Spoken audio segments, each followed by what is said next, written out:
আমাকে ভয় কর।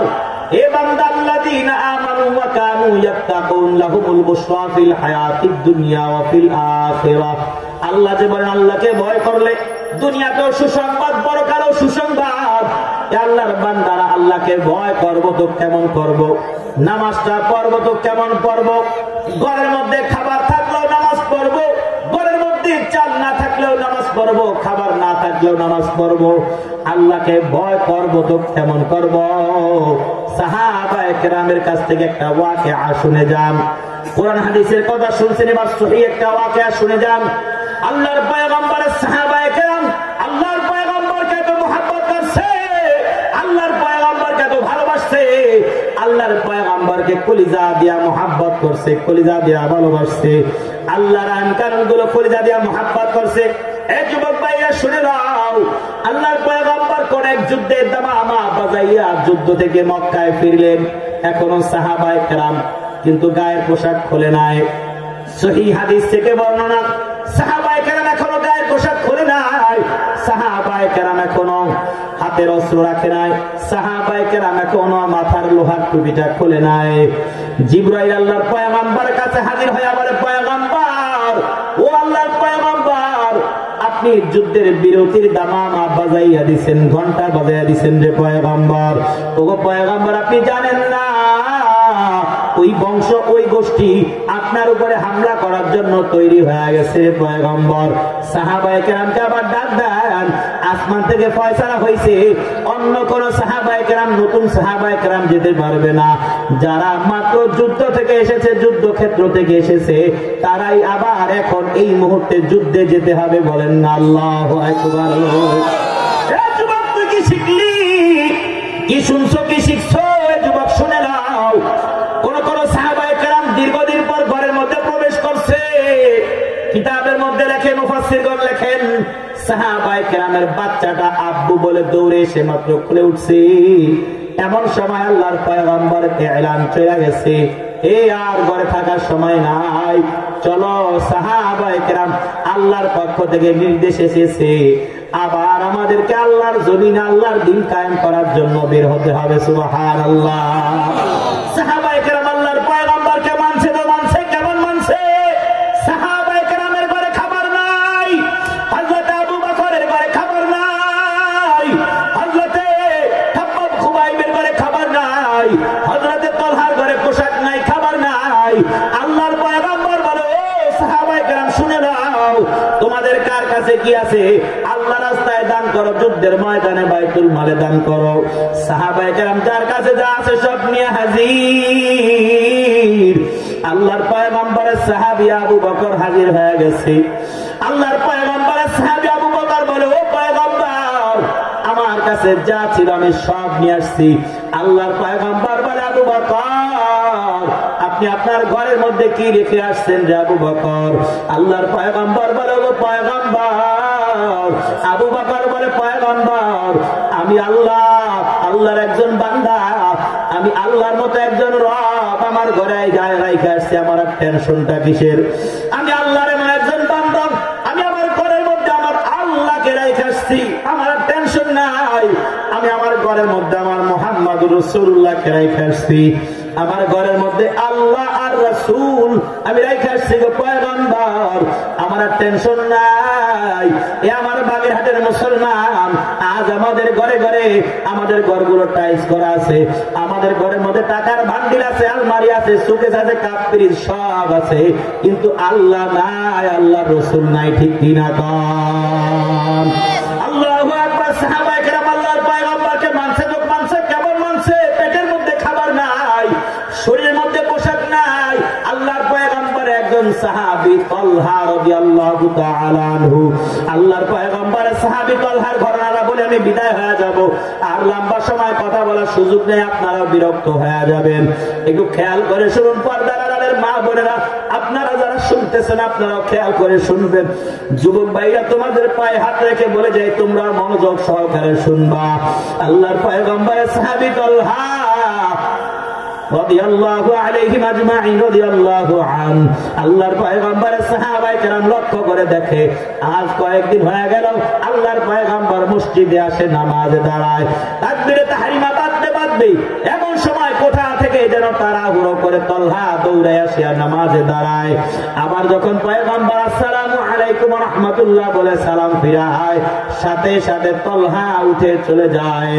একদিন, দুই দিন, তিন দিন দেখলো সাহাবায়ে কেরাম বলে কি ব্যাপার, তলহা কেন আল্লাহর পয়গম্বরের মজলিসের মধ্যে বসে না? নামাজের পরে আল্লাহর পয়গম্বর এত গুরুত্বপূর্ণ কথা বলে, তলহা কেন মজলিসে বসে না? নামাজের আগে আমরা সাহাবায়ে কেরাম আগে আইসা এত গুরুত্বপূর্ণ মিটিং করি, কথা বলি, সাহাবী তলহা কেন আমাদের মিটিং এ বসে না? আল্লাহর পয়গম্বরকে জানানো দরকার। সাহাবায়ে কেরাম আল্লাহর পয়গম্বরকে জানায়, পয়গম্বর, ও পয়গম্বর, আপনার সাহাবী তলহার না জানি কি হয়েছে গো পয়গম্বর। আল্লাহর পয়গম্বর বলে, কেন কি হয়েছে আমার তলহার? সাহাবায়ে কেরাম বলে, পয়গম্বর, আজ কয়েকদিন হয়ে গেল তলহা এমন নামাজের শুরু হয়ে গেলে তাকবীরে তাহরিমা বলে দাঁড়ায় গেলে তখন আসি, আবার যখন আপনি নামাজ আসসালামু আলাইকুম ওয়া রাহমাতুল্লাহ বলে সালাম ফিরান তখন তলহা চলে যায়। আল্লাহর পয়গম্বরকে সাহাবায়ে কেরাম বলে, পয়গম্বর, বেঈমানরা দাওয়াত দিতেছে, না জানি তলহা পর্যন্ত দাওয়াত চলে আসছে, কি হয়েছে জানি না। আল্লাহর পয়গম্বর বলে, চলো ও সাহাবায়ে কেরাম, চলো রে, আমার তলহার কি হয়েছে আমাকে শুনতে হবে, জানতে হবে, চলো তলহার খবর নেওয়া যাক। আল্লাহর পয়গম্বর সহকারে সাহাবায়ে কেরাম তলহার ঘরে দরওয়াজায় হাজির। সাহাবায়ে কেরাম আসসালামু আলাইকুম ওয়া রাহমাতুল্লাহ বলে সালাম দেয়। সাহাবায়ে কেরামের সালামের কোনো জবাব নাই, ভেতর থেকে কোনো আওয়াজ নাই, কোনো জবাব নাই। সাহাবায়ে কেরাম দ্বিতীয়বার আবার সালাম দেয়, কোনো জবাব নাই। এবার তৃতীয়বার সাহাবায়ে কেরাম বলে, তলহা ঘরে আছো নাকি রে তলহা? তলহা, তুমি তো জানো না তোমার ঘরের দরওয়াজায় দাঁড়ায় আছে পয়গম্বর, করেন না সুবহানাল্লাহ। ও তলহা, তুমি জানো না তোমার ঘরের দরওয়াজায় দাঁড়ায় আছে মুহাম্মাদুর রাসূলুল্লাহ। আবার সালাম দিয়া বলে, ও তলহা, তুমি আসবা কিনা জানি না, তবে আল্লাহর পয়গম্বর তোমার ঘরের দরওয়াজা থেকে বিদায় হয়। আল্লাহর পয়গম্বরের বিদায় সংবাদ শুনা এবার সাহাবায়ে কেরাম খেয়াল করলেন, হঠাৎ করে গুনগুন করে কান্নার আওয়াজ পাওয়া যায়। সাহাবায়ে কেরাম কান্নার আওয়াজ পাইছে, নবীকে বলছে, নবী, আপনার তলহা কেন জানি কান্দে, কি হয়েছে আপনার তলহার, কি হয়েছে জানি না। ও পয়গম্বর, কেন আপনার তলহা কান্দে? আল্লাহর পয়গম্বর কান্দে। সাহাবায়ে কেরাম বলে, আমার সাহাবায়ে কেরাম খবর লো, আমার তলহার কি হয়েছে? আল্লাহর পয়গম্বর বাহির থেকে ডাক দেয়, রে তলহা, ও তলহা, তুমি কেন কান্দো? আমি তোমার ঘরে দরওয়াজায় আইছি, তুমি কেন কান্দো রে তলহা? আমার সাথে কি তোমার দেখা করতে মন চায় না? আল্লাহর পয়গম্বরের সাহাবী তলহা চোখের পানি ফেলাইয়া বলে, পয়গম্বর, ও পয়গম্বর, আপনি আমার কলিজার টুকরা, আপনাকে দেখতে মন চায় না, এটা কেমন কথা? ও পয়গম্বর, একটা নজর আপনাকে দেখলে কলিজা ঠান্ডা, আপনাকে ক্ষুধা নিয়ে দেখলে ক্ষুধার যন্ত্রণা বন্ধ হয়ে যায় রে পয়গম্বর, আপনার দিকে তাকাইলে টেনশন দূর হয়ে যায়। বলে, তলহা, আমি তোমার ঘরের দরওয়াজায় আসলাম, এতবার ডাকতেছি, তুমি কেন আসো না রে তলহা? তলহা রাদিয়াল্লাহু তাআলা চোখের পানি ফলাইয়া বলে, পয়গম্বর, ও আল্লাহর পয়গম্বর, আমি আপনার সামনে আসতে চাই, কিন্তু আমি যে আপনার সামনে আসবো, আমার সতর ঢাকার পরিমাণ কাপড়, আমার পোশাক আমার পরনে নাই রে পয়গম্বর। আল্লাহর পয়গম্বর বলে, তলহা, এই খবর তুমি আমাকে বলো। এ আল্লাহর বান্দারা, যুবক ভাইরা শুনে নাও, বাংলার জমিনে মেসি আসলে হয়তো লক্ষ লক্ষ কোটি কোটি পুরুষ এক জায়গায় হয়ে যাইবা, বাংলার জমিনে নেইমার নামক বেঈমান আসলো মনে হয় তোমরা দৌড়াইয়া যাইবা। বাংলার জমিনে ওই ভারতের বেঈমান খেলোয়াড়রা আসলে তোমরা দৌড়াইয়া যাইবা। আল্লাহর পয়গম্বর সাহাবীর যন্ত্রণার কথা শুনিয়া আল্লাহর পয়গম্বর কত সুসংবাদ তলহাকে দেয়, তোমরা একটু খেয়াল করে শোনো। আল্লাহর পয়গম্বর নিজের গায়ে থেকে চাদর মোবারক খুলিয়া, যেই চাদরটা আল্লাহর পয়গম্বরের গায়ের মধ্যে সব সময় থাকতো, ওই চাদরটা আল্লাহর পয়গম্বর গায়ে থেকে খুইলা সাহাবায়ে কেরামকে বলে, আমার সাহাবায়ে কেরামের দল, দেও রে আমার চাদরটা, আমার তলহাকে হাদিয়া দাও। আল্লাহর পয়গম্বরের সাহাবীর কাছে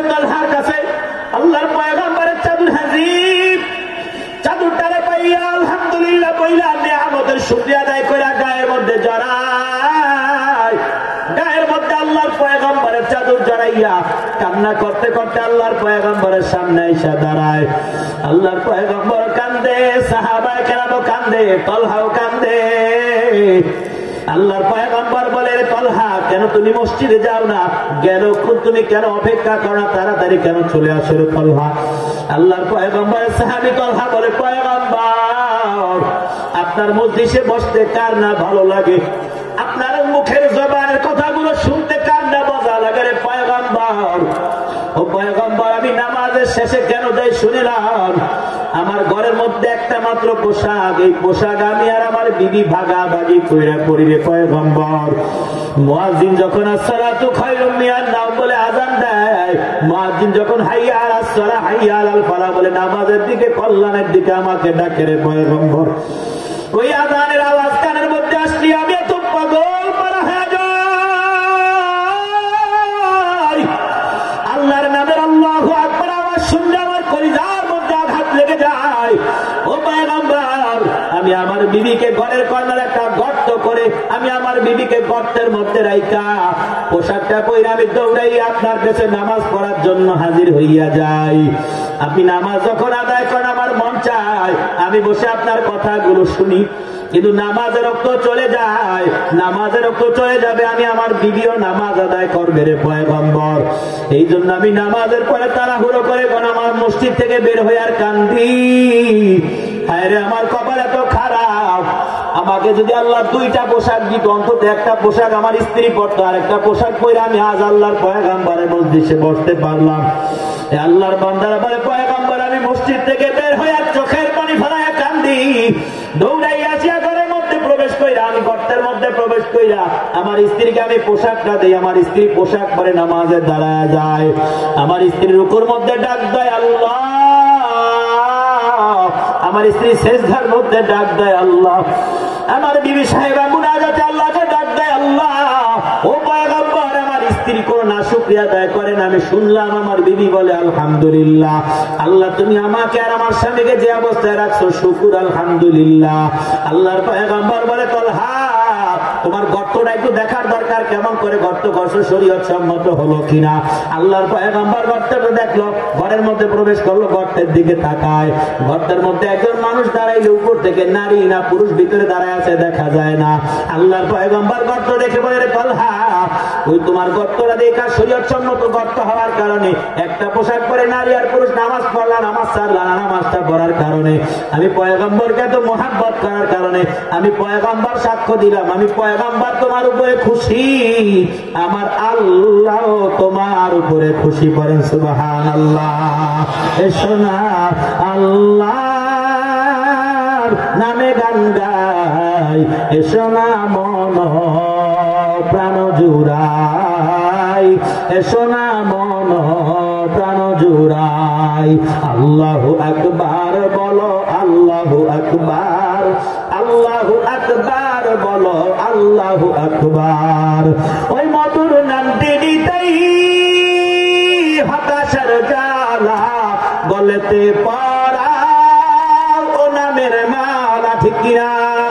ওই মধুর নামটি দিতেই হতাশার জ্বালা গলেতে পড়া ও নামের মালা, ও নামের তুলনা মিলে না, মিলে না, ও নামের তুলনা মিলে না, মিলে না, তুলনা নাই নাই নাই।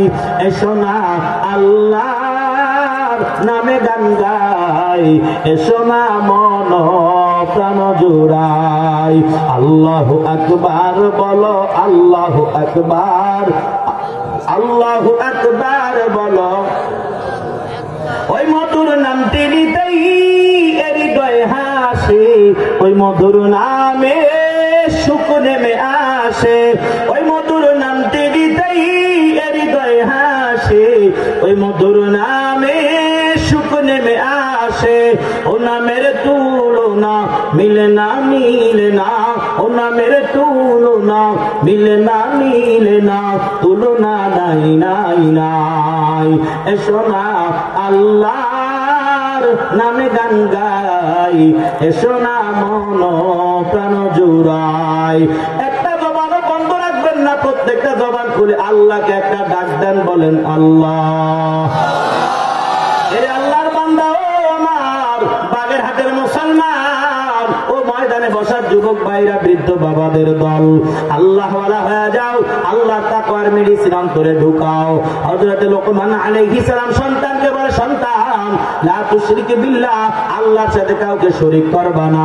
খাওয়ার মালিক আল্লাহ, রিজিক দেওয়ার মালিক আল্লাহ, হায়াতের মালিক আল্লাহ, মওতের মালিক আল্লাহ, সুখে রাখার মালিক আল্লাহ, দুঃখে রাখার মালিক আল্লাহ। এ সন্তান আল্লাহর সাথে শরীক করবা না, আর মা বাবার অবাধ্য হবা না। এ আল্লাহর বান্দারা, আল্লাহ বলে আমি আল্লাহকে ভয় করো, আমি আল্লাহ তাকওয়ার মেডিসিন অন্তরে ঢুকাও। যেই বান্দার অন্তরে আল্লাহর ভয় থাকবে, হযরতে তালহার মতো, আবু বকর, ওমর, ওসমান, আলী রাদিয়াল্লাহু আনহুমদের মতো, খাব্বাব, খুবাইব, আল্লাহর পয়গম্বরের কলিজা কাঁপানো সাহাবী হানজালা, ওয়াসিলুল মালায়েকা হানজালার মতো আল্লাহর যেই বান্দার অন্তরের মধ্যে আল্লাহর ভয় থাকবে, সাহাবীওয়ালা মুহাব্বত ইশক থাকবে। এ আল্লাহর বান্দারা, এতদিন পর্যন্ত আমরা যা করলাম, আজকে থেকে একটা নিয়ত করা যায় না, ইনশাআল্লাহ আর আল্লাহর ভয়ের বাহিরে চলবো না, নামাজটা ছাড়বো না, রোজাটা ছাড়বো না, আল্লাহর পক্ষ থেকে ইনশাআল্লাহ যতগুলো আদেশ আছে আদেশগুলো মেনে চলবো। আল্লাহর জমিনে আল্লাহর দ্বীনকে বাস্তবায়ন করার চেষ্টা করব। সংসদ ভবন থেকে নিয়ে শুরু করে ব্যক্তিগত জীবনে আমরা কোরআনের আইনগুলোকে বাস্তবায়ন করব ইনশাআল্লাহ। এমন নিয়ত যদি হয়, সারা পৃথিবীর বেঈমান মুনাফিক মুশরিকরা আমাদের মুসলমানদের কাছে আত্মসমর্পণ করতে বাধ্য হবে, ঠিক কিনা? ওই এলাকার যুবক ভাইরা কারা কারা রাজি আছে? হুজুর আর মিথ্যে কথা বলবো না, আর চগলখড়ি করবো না, আর অন্যায় করবো না, আর নামাজ ছাড়বো না। মুসলমানের নিয়ত আমলের সমপরিমাণ সওয়াব। আল্লাহর পয়গম্বর বলেন, মান আতা ফিরাশা ওয়া হুয়া ইয়ানজি আইয়াকুমা ইউসাল্লি মিনাল লাইল ফাগালাবাতহু আইনাহু হাত্তা আসবাহ কুতিবা লাহু মা নাওয়া। বলেন আল্লাহু আকবার। আল্লাহর পয়গম্বর বলেন, মুসলমান যখন নিয়ত করে কোন আমল করার, ওই আমল যদি করতে নাও পারে, ওই আমল করলে যে পরিমাণ নেক হইতো, মুসলমানের নিয়তের কারণে ওই আমল করার সমপরিমাণ নেক তার আমলনামায় লিখে দেওয়া হয়। বলেন আল্লাহু আকবার। এই জন্য এমন একটা নিয়ত কি করা যায় না, বিসমিল্লাহ বলে বাঁচবো কিনা জানি না, এখান থেকে উঠতে পারবো কিনা জানি না, বাসা পর্যন্ত যেতে পারবো কিনা জানি না, হায়াত পাবো কিনা জানি না, এমন একটা নিয়ত কি করা যায় না, বিসমিল্লাহ বলে আমার দিকে তাকান, এমন একটা নিয়ত কি করা যায় না, আর নামাজ ছাড়বো না ইনশাআল্লাহ, আর সামনে রমজানুল মুবারকে ইনশাআল্লাহ আর রোজা ছাড়বো। আল্লাহর জমিনে আল্লাহর দ্বীনকে বাস্তবায়ন করার জন্য রক্ত লাগে রক্ত দিব, সময় লাগে সময় দিব, ঘাম লাগে ঘাম দিব, জীবন লাগে জীবন দিব। রাজি আছি কারা কারা? হাত তুলে দেখাও।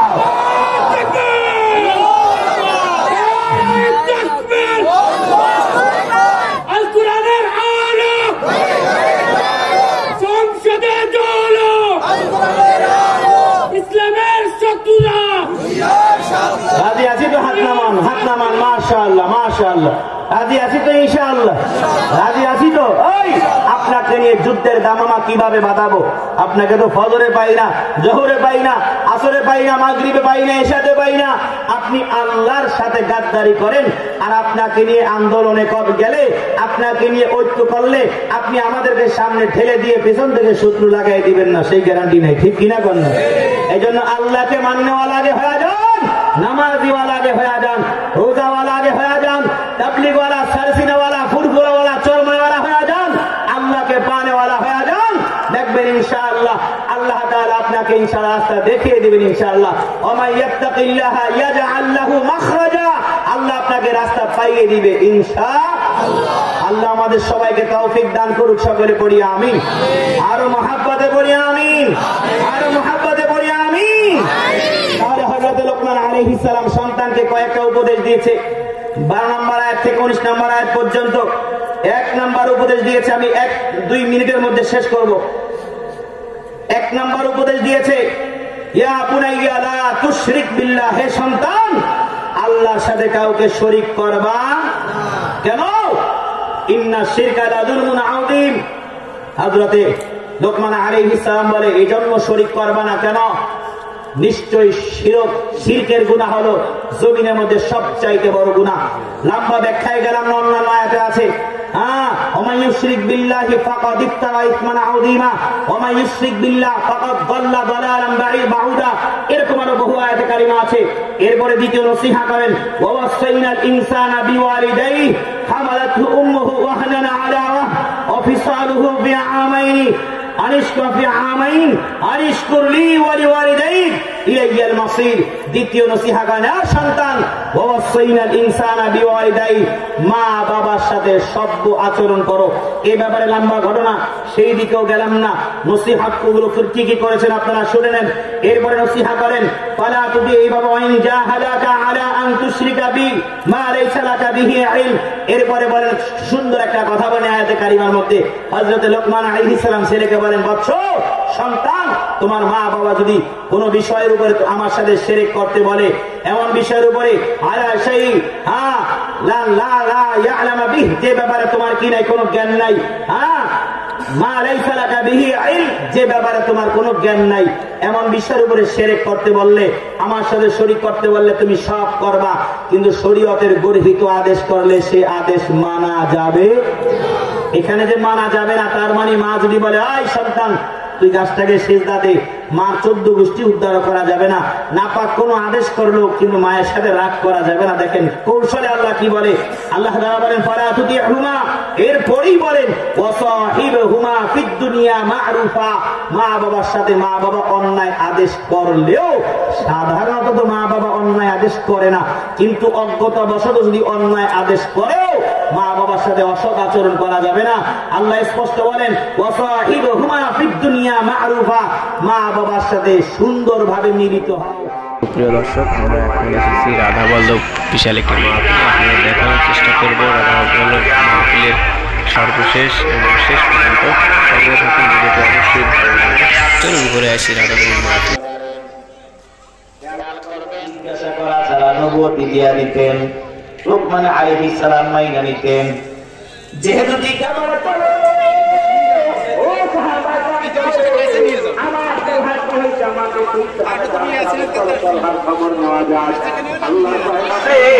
আল্লাহর পয়গম্বরকে কলিজা দিয়া মোহাব্বত করছে, কলিজা দিয়া ভালোবাসছে, আল্লাহর আইন কারণ গুলো কলিজা দিয়া মোহাব্বত করছে।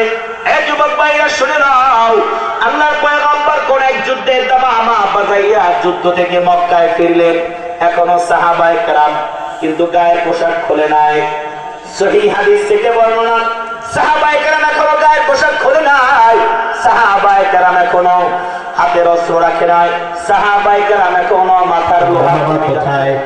14 মাস বয়সের বাচ্চাটা আঙুল দিয়ে দেখায় ও বুঝায় ওর বাবা দূরে কোথাও গেছে। মোবাইলের মধ্যেও যখন কান্না করে, ওর মা মোবাইলের মধ্যে যখন আমাকে ধরে দেয় বলে কথা বলেন, আপনার সন্তানের সাথে কথা বলেন। আমি যদি মোবাইলের মধ্যে বলি বাবা বলো আল্লাহ, ও মোবাইলের মধ্যে সুন্দর করে আমার আদেশ পাইয়া আল্লাহ আল্লাহ ডাক দেয়। ওকে আমার কত দেখতে মন চায়, শুধু মোবাইলে কথা শুনে কলিজাটা ঠান্ডা করি। হোটেল হোটেলে দিন কাটাই, জেলায় জেলায় ঘুরে বেড়াই। এ টাকা তো মুসিও কামায়, টাকা তো ঋষিও চামারও কামায়। দুনিয়ার জমিনে যারা কোনো কাজ করে না পাগল, ওই পাগল গুলাও না খাইয়া থাকে না, পাগল গুলাও না ঘুমাইয়া থাকে না। খবরদার বক্তাদেরকে নিয়ে কথা বলবেন না। একটা রাত্র ঘুম মারি লক্ষ লক্ষ টাকা দিয়া, 10 লক্ষ টাকা দিয়াও কিন্তু এক রাতের ঘুম কিনা যায় না। ঘুম মেরে মেরে অসুস্থ হয়ে গেলাম। বক্তারা দিনের পর দিন রাতের পর রাত্র কষ্ট করে আপনারা দেখেন 20, 30, 40 হাজার টাকা হাদিয়া নিয়ে যায়। খরচ বাদই দিলাম। আপনারা জানেন না, আমার ভিন্ন একটা কথা বলি। আমার একজন শিক্ষক ছিল, কয় হুজুর আপনি তো আরামে আছেন, আপনার মতো আরামে কে আছে? মাদ্রাসা থেকে ছুটি দিয়া দিলাম, চলেন আমার সাথে চলেন। উত্তরবঙ্গে চাঁপাইনবাবগঞ্জ গাইবান্ধা সহকারে 1 সপ্তাহের সফরে নিয়ে বের হইলাম। 3 দিন যাওয়ার পর আল্লাহর বান্দার পাতলা পায়খানা শুরু হয়ে গেছে। চাঁপাইনবাবগঞ্জ সফর আমার প্রাইভেট কারের মধ্যে বসে আছে। এবার আমি হঠাৎ শুনি, আমি সামনের সিটে বসা, পেছন থেকে হঠাৎ শুনি গুন গুন গুন গুন কান্নার আওয়াজ। আমি মনে করলাম এমনিতেই দুষ্টামি করে মনে হয়। পেছন দিকে তাকাইয়া দেখি কান্না করে আর যা দিয়ে বমি করে, আমাকে দেখায় না। আমি বললাম কি খবর, কি সংবাদ, কেন এমন করেন? চোখের পানি ফালাইয়া বলে হুজুর প্রাইভেট কারের মধ্যে বসে আছি, এসি চলতেছে, বাহিরের মানুষগুলো হয়তো মনে করে, প্রাইভেট কারের মানুষগুলো মনে হয় কত আরামে আছি, কিন্তু বিশ্বাস করেন আমার মন চায় আমার পিঠটাকে বিছানার সাথে লাগাইতে একটু মন চায়, কিন্তু গাড়ির মধ্যে বসার তো কোনো শোয়ার ব্যবস্থা নাই। ও হুজুর আমার বুঝতে বাকি নাই কত কষ্ট করে যে জেলার পরে জেলা দৌড়ান, কত কষ্ট করে যে সফর করেন। আর জিন্দেগিতে আপনাদেরকে নিয়ে কোনো কথা বলবো না। আল্লাহর বান্দারা, তাহলে আল্লাহর পয়গম্বর বলেন ঈমান হাজির, তোমার সব নেতা আমল হাজির। এ তোর ঈমান আছে, তোর চোখের তাকানোর দাম, ঈমান আছে তোমার জবানের দাম। বলে জবানের কি দাম? আল্লাহর পয়গম্বরের হাদিস থেকে শুনে আপনারা আগে বলেন তো আপনাদের কষ্ট হয় কিনা? কষ্ট হয়নি? আল্লাহর পয়গম্বর বলেন ঈমান আছে, ঈমানওয়ালার জবানের কি পরিমাণ দাম? قال النبي صلى الله عليه وآله وسلم الحمد لله تملأ الميزان। একটা জবান বন্ধ রাখবেন না, প্রত্যেকটা জবান খুলে উচ্চ আওয়াজে বলেন আলহামদুলিল্লাহ।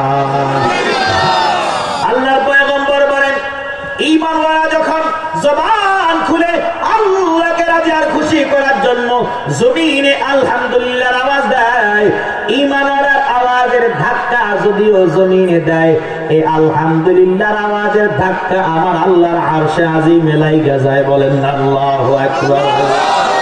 বলেন আল্লাহর আরশে আজিমে লাইগা যায়, আরশে আজিমে লাইগা যায়।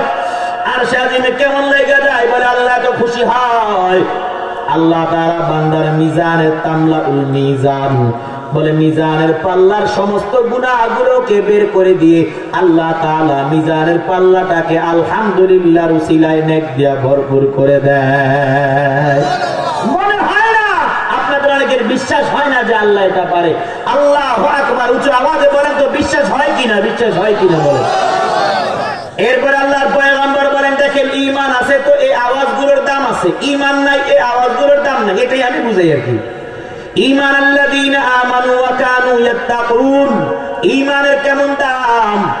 আল্লাহর পয়গম্বর বলেন সুবহানাল্লাহি তামলাআন, বলে ঈমানওয়ালা যখন জমিনে সুবহানাল্লাহর আওয়াজ দেয় তামলাউ মা বাইনাস সামাই ওয়াল আরদ, ঈমানওয়ালা যখন জমিনের মধ্যে সুবহানাল্লাহর আওয়াজ দেয়, বলে আসমান এবং জমিনের মাঝামাঝি যত ফাঁকা জায়গা আছে এই পুরো ফাঁকা জায়গাটাকে আল্লাহ তাআলা নেক আমল দিয়ে ভরপুর করে দেয়। সুবহানাল্লাহ। তাহলে ঈমানওয়ালা তাকানোর দাম প্রমাণ হাদিস থেকে দিলাম, ঈমানওয়ালার চোখে আওয়াজের দাম প্রমাণ হাদিস থেকে দিলাম, ঈমানওয়ালার কদমের দামটা নিয়ে যান। এরপরে আমি আলোচনায় ঢুকে যাব। আপনাদের যে দাম আছে, আপনারা যে বেদামি না এটা বুঝাইলাম। আপনারা যারা কদম দিয়ে দিয়ে বাসা থেকে এখানে এসেছেন, দেখেন আপনারা চিন্তা করেন কত দামি হয়ে গেছেন। আপনারা যে বেদামি নয়, আপনারা যে দোকান বন্ধ করে, আপনারা যে এইভাবে ব্যস্ততার কাজ সময়গুলো থেকে ছুটি নিয়া আপনারা যে এই ময়দানে আসছেন, একেবারে যে বেহুদা আসেন না, কথাগুলো শুনলে বুঝতে পারবেন। আল্লাহর পয়গম্বর বলেন মান গাসসালা ইয়াউমাল জুমআতি ওয়া বাতাসাল ওয়া বাক্কারা ওয়া বাতাকার ওয়া মাশা ওয়া লাম ইয়ারকাব সুম্মা দানা মিনাল ইমাম ওয়া লাম ইয়ালগু।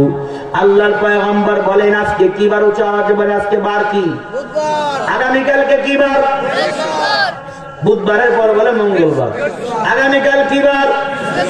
বৃহস্পতিবার। তারপরের দিন কি বার? আর আওয়াজ দিয়ে বলেন তো আগামী পরশুদিন কি বার?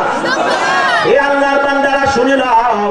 হে যুবক ভাই উঠবি না, বস, কথাগুলো মন দিয়ে শুনে নাও, আমার দিকে তাকান।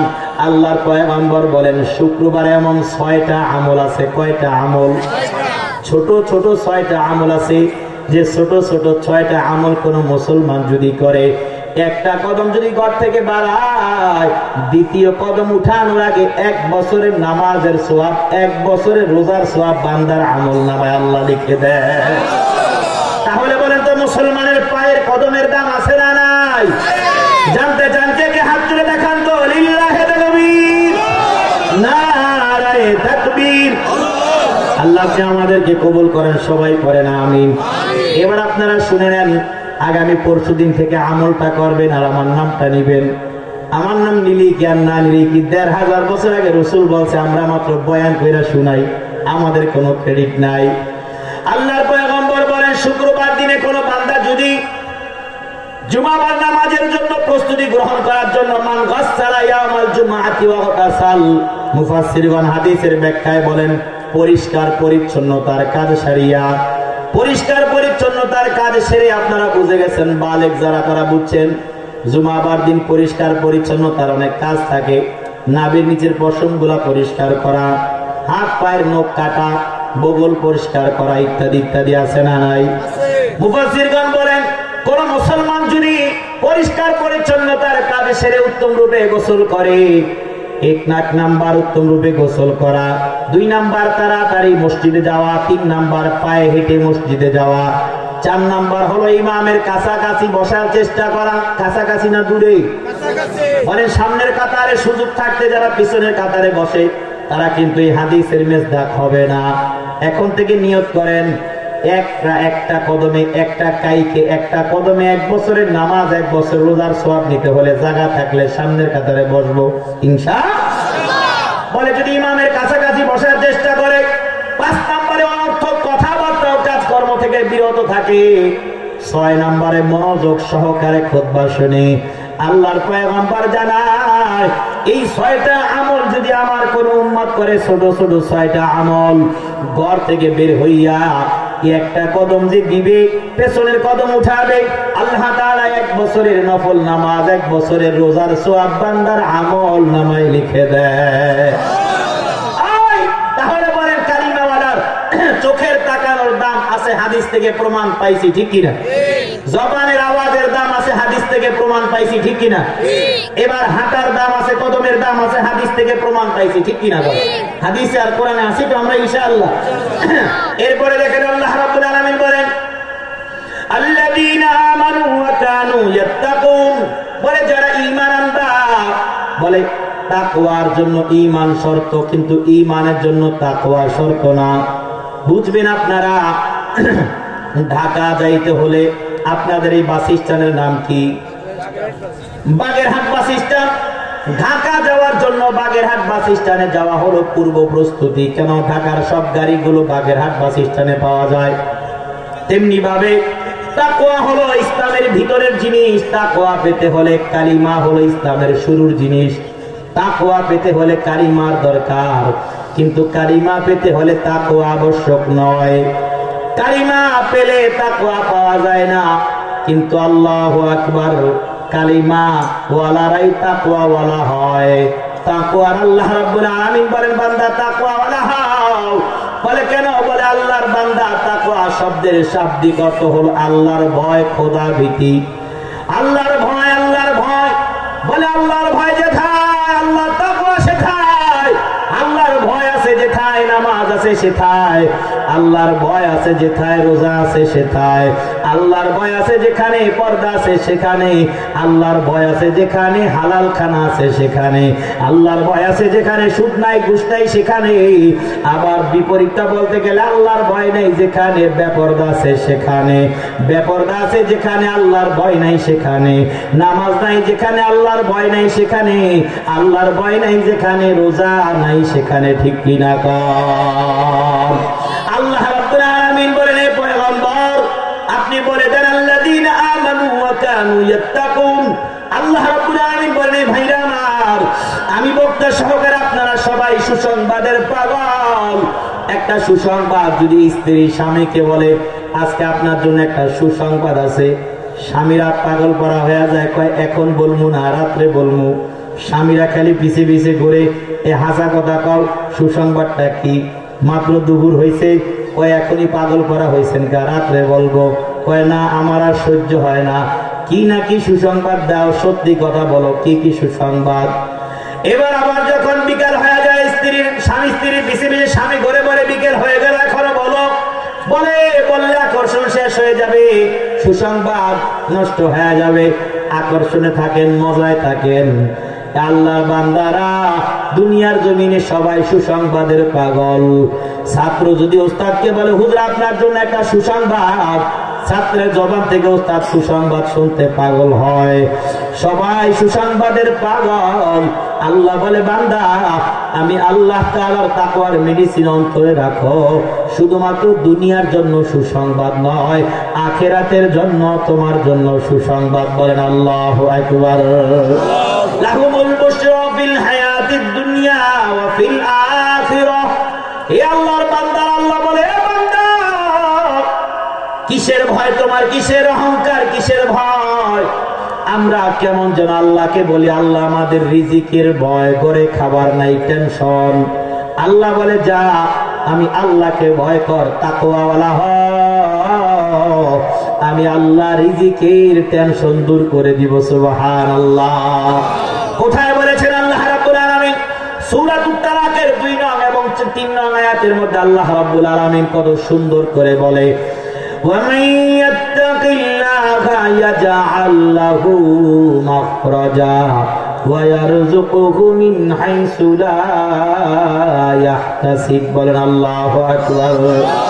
আল্লাহ বলে, বান্দা, وَمَن يَتَّقِ اللَّهَ, এ বান্দা, যারা আমি আল্লাহকে ভয় করবা, আমি আল্লাহ তাদের জন্য উত্তম পথের ব্যবস্থা করে দিব, উত্তম আদর্শের ব্যবস্থা করে দিব। শুধু তাই নয়, বলে রিজিকের টেনশন, আল্লাহ কি খাবো, আমি কি খাবো, আমার সন্তানরা কি খাবে, পেটের টেনশন, রিজিকের টেনশন। আল্লাহ বলে, না না, তোর কাজ হইল তুই আমি আল্লাহকে ভয় করা। এ বান্দা, তুই আমি আল্লাহকে ভয় কর, আমি আল্লাহ এমন দিক থেকে রিজিকের টেনশন দূর করে দিব। লা ইয়াহতাসিব, তুই বান্দা কল্পনাও করস নাই। সুবহানাল্লাহ। এই প্রমাণ পাওয়া যায়। আপনারা বাগেরহাটের মুসলমান, বলুন তো, আপনাদের পাশে হলো সুন্দরবন। উদাহরণ দিলে সুন্দরভাবে আপনারা বুঝতে পারবেন। সুন্দরবনে এত হাজার হাজার বাঘ, এ বাঘগুলো কোন ব্যাংকে চাকরি করে? উত্তর হলো না, না, কোন ব্যাংকে চাকরি করে না। বলেন তো আপনারা, হরিণগুলো, হাজার হাজার হরিণ, এ হরিণগুলো কোন কোম্পানিতে চাকরি করে? এদেরকে কে খাওয়ায়? উচ্চ আওয়াজে বলেন, কে খাওয়ায়? কে খাওয়ায়? আরো আওয়াজে বলেন তো, এদেরকে খাওয়ায় কে? আরো আওয়াজে বলেন তো, রিজিকের মালিক কে? এই আওয়াজ হবে না, আরো আওয়াজে বলেন তো, রিজিকের মালিক কে? হে আল্লাহর বান্দারা, বলেন, আপনারা বলেন, সকাল বেলা, ভোরবেলা পাখি তার বাসা থেকে খালি পেটে উড়ে যায়। পাখিগুলো কোনো কোম্পানিতে চাকরিও করে না, কোনো অফিস আদালতে চাকরি করে না, নাইট গার্ডের ডিউটি করে না, কোনো চাকরি করে না, চাষাবাদ করে না। সকালবেলা যে পাখি খালি পেটে উড়ে যায়, আল্লাহ তাআলা জমিনের মধ্যে সেই পাখির জন্য রিজিকের ব্যবস্থা করে দেয়। শুধু রিজিকের ব্যবস্থা করে পাখির জন্য তা নয়, হায়াতুল হাইওয়ান নামে একটা কিতাবের মধ্যে পাওয়া যায়। আল্লাহু আকবার।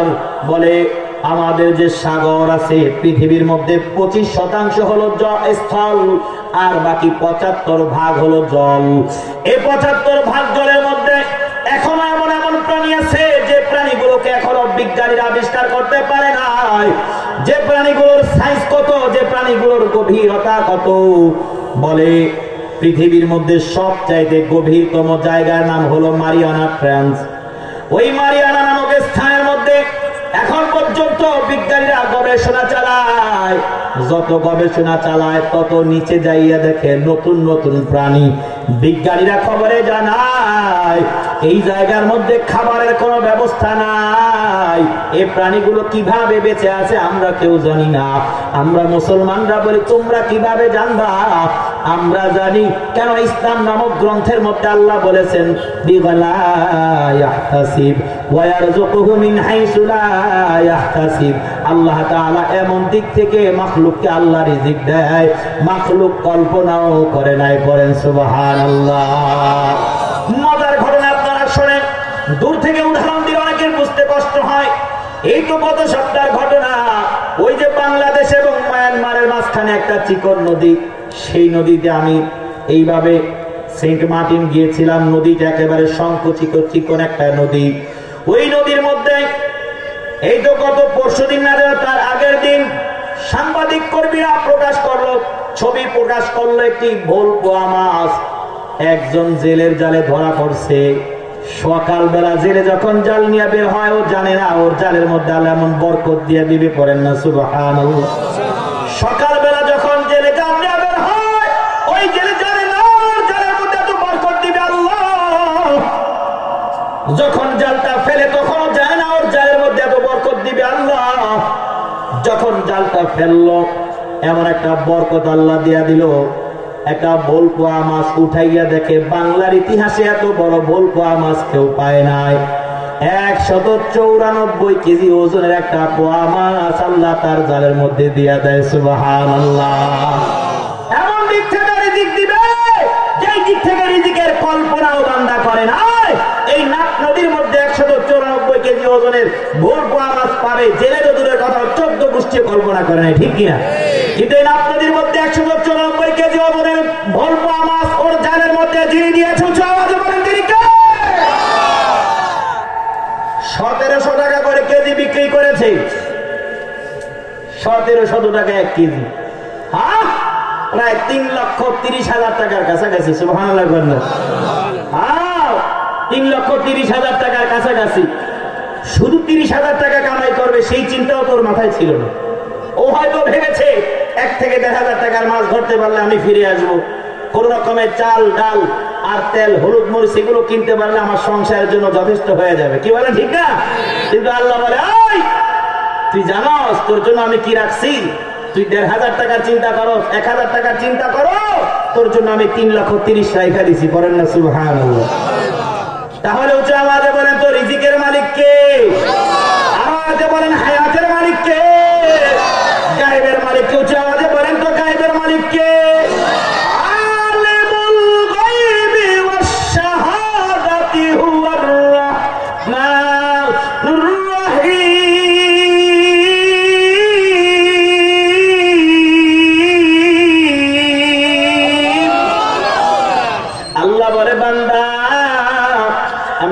গায়েবের মালিক, শাহাদার মালিক, সবকিছুর মালিক আমি আল্লাহ।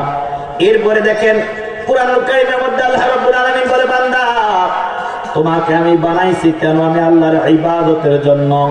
এই বান্দা আমি আল্লাহকে ভয় করবা, তাকওয়ার মেডিসিন রাখবা। আল্লাহ বলেন, বান্দা কবরকে সবাই ভয় পায়। এই আমার বাগেরহাটের মুসলমান, কবরকে সবাই ভয় পায়, তবে মনে হয় এখন মুসলমানের এই আয়াতের ব্যাখ্যায় বলতেছি। আয়াতটা একটু শেষে বলবো, ব্যাখ্যাটা আগে বলবো।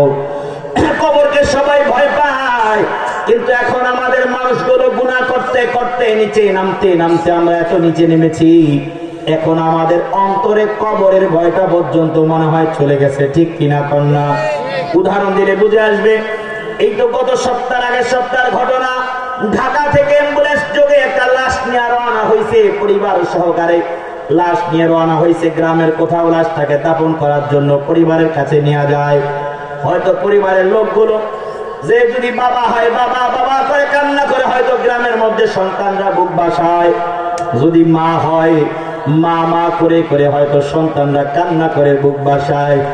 বাইরা হয়তো বন বন করে কান্নার আওয়াজ। স্বামী হয়তো বারবার জ্ঞান হারাইয়া বলে, এই অবস্থায় আমাকে ছেড়ে গেলে আমি কি করব কি করব। শোকে শোকে শোকাহত পরিবারটা যখন রাতের গভীরে অ্যাম্বুলেন্সে করে আসতে রওনা হয়, মুসলমানের অন্তর থেকে আল্লাহর ভয় কি পরিমাণ দূর হয়ে গেছে। মুসলমানের অন্তর থেকে কি পরিমাণ খোদা ভীরুতা কমে গেছে।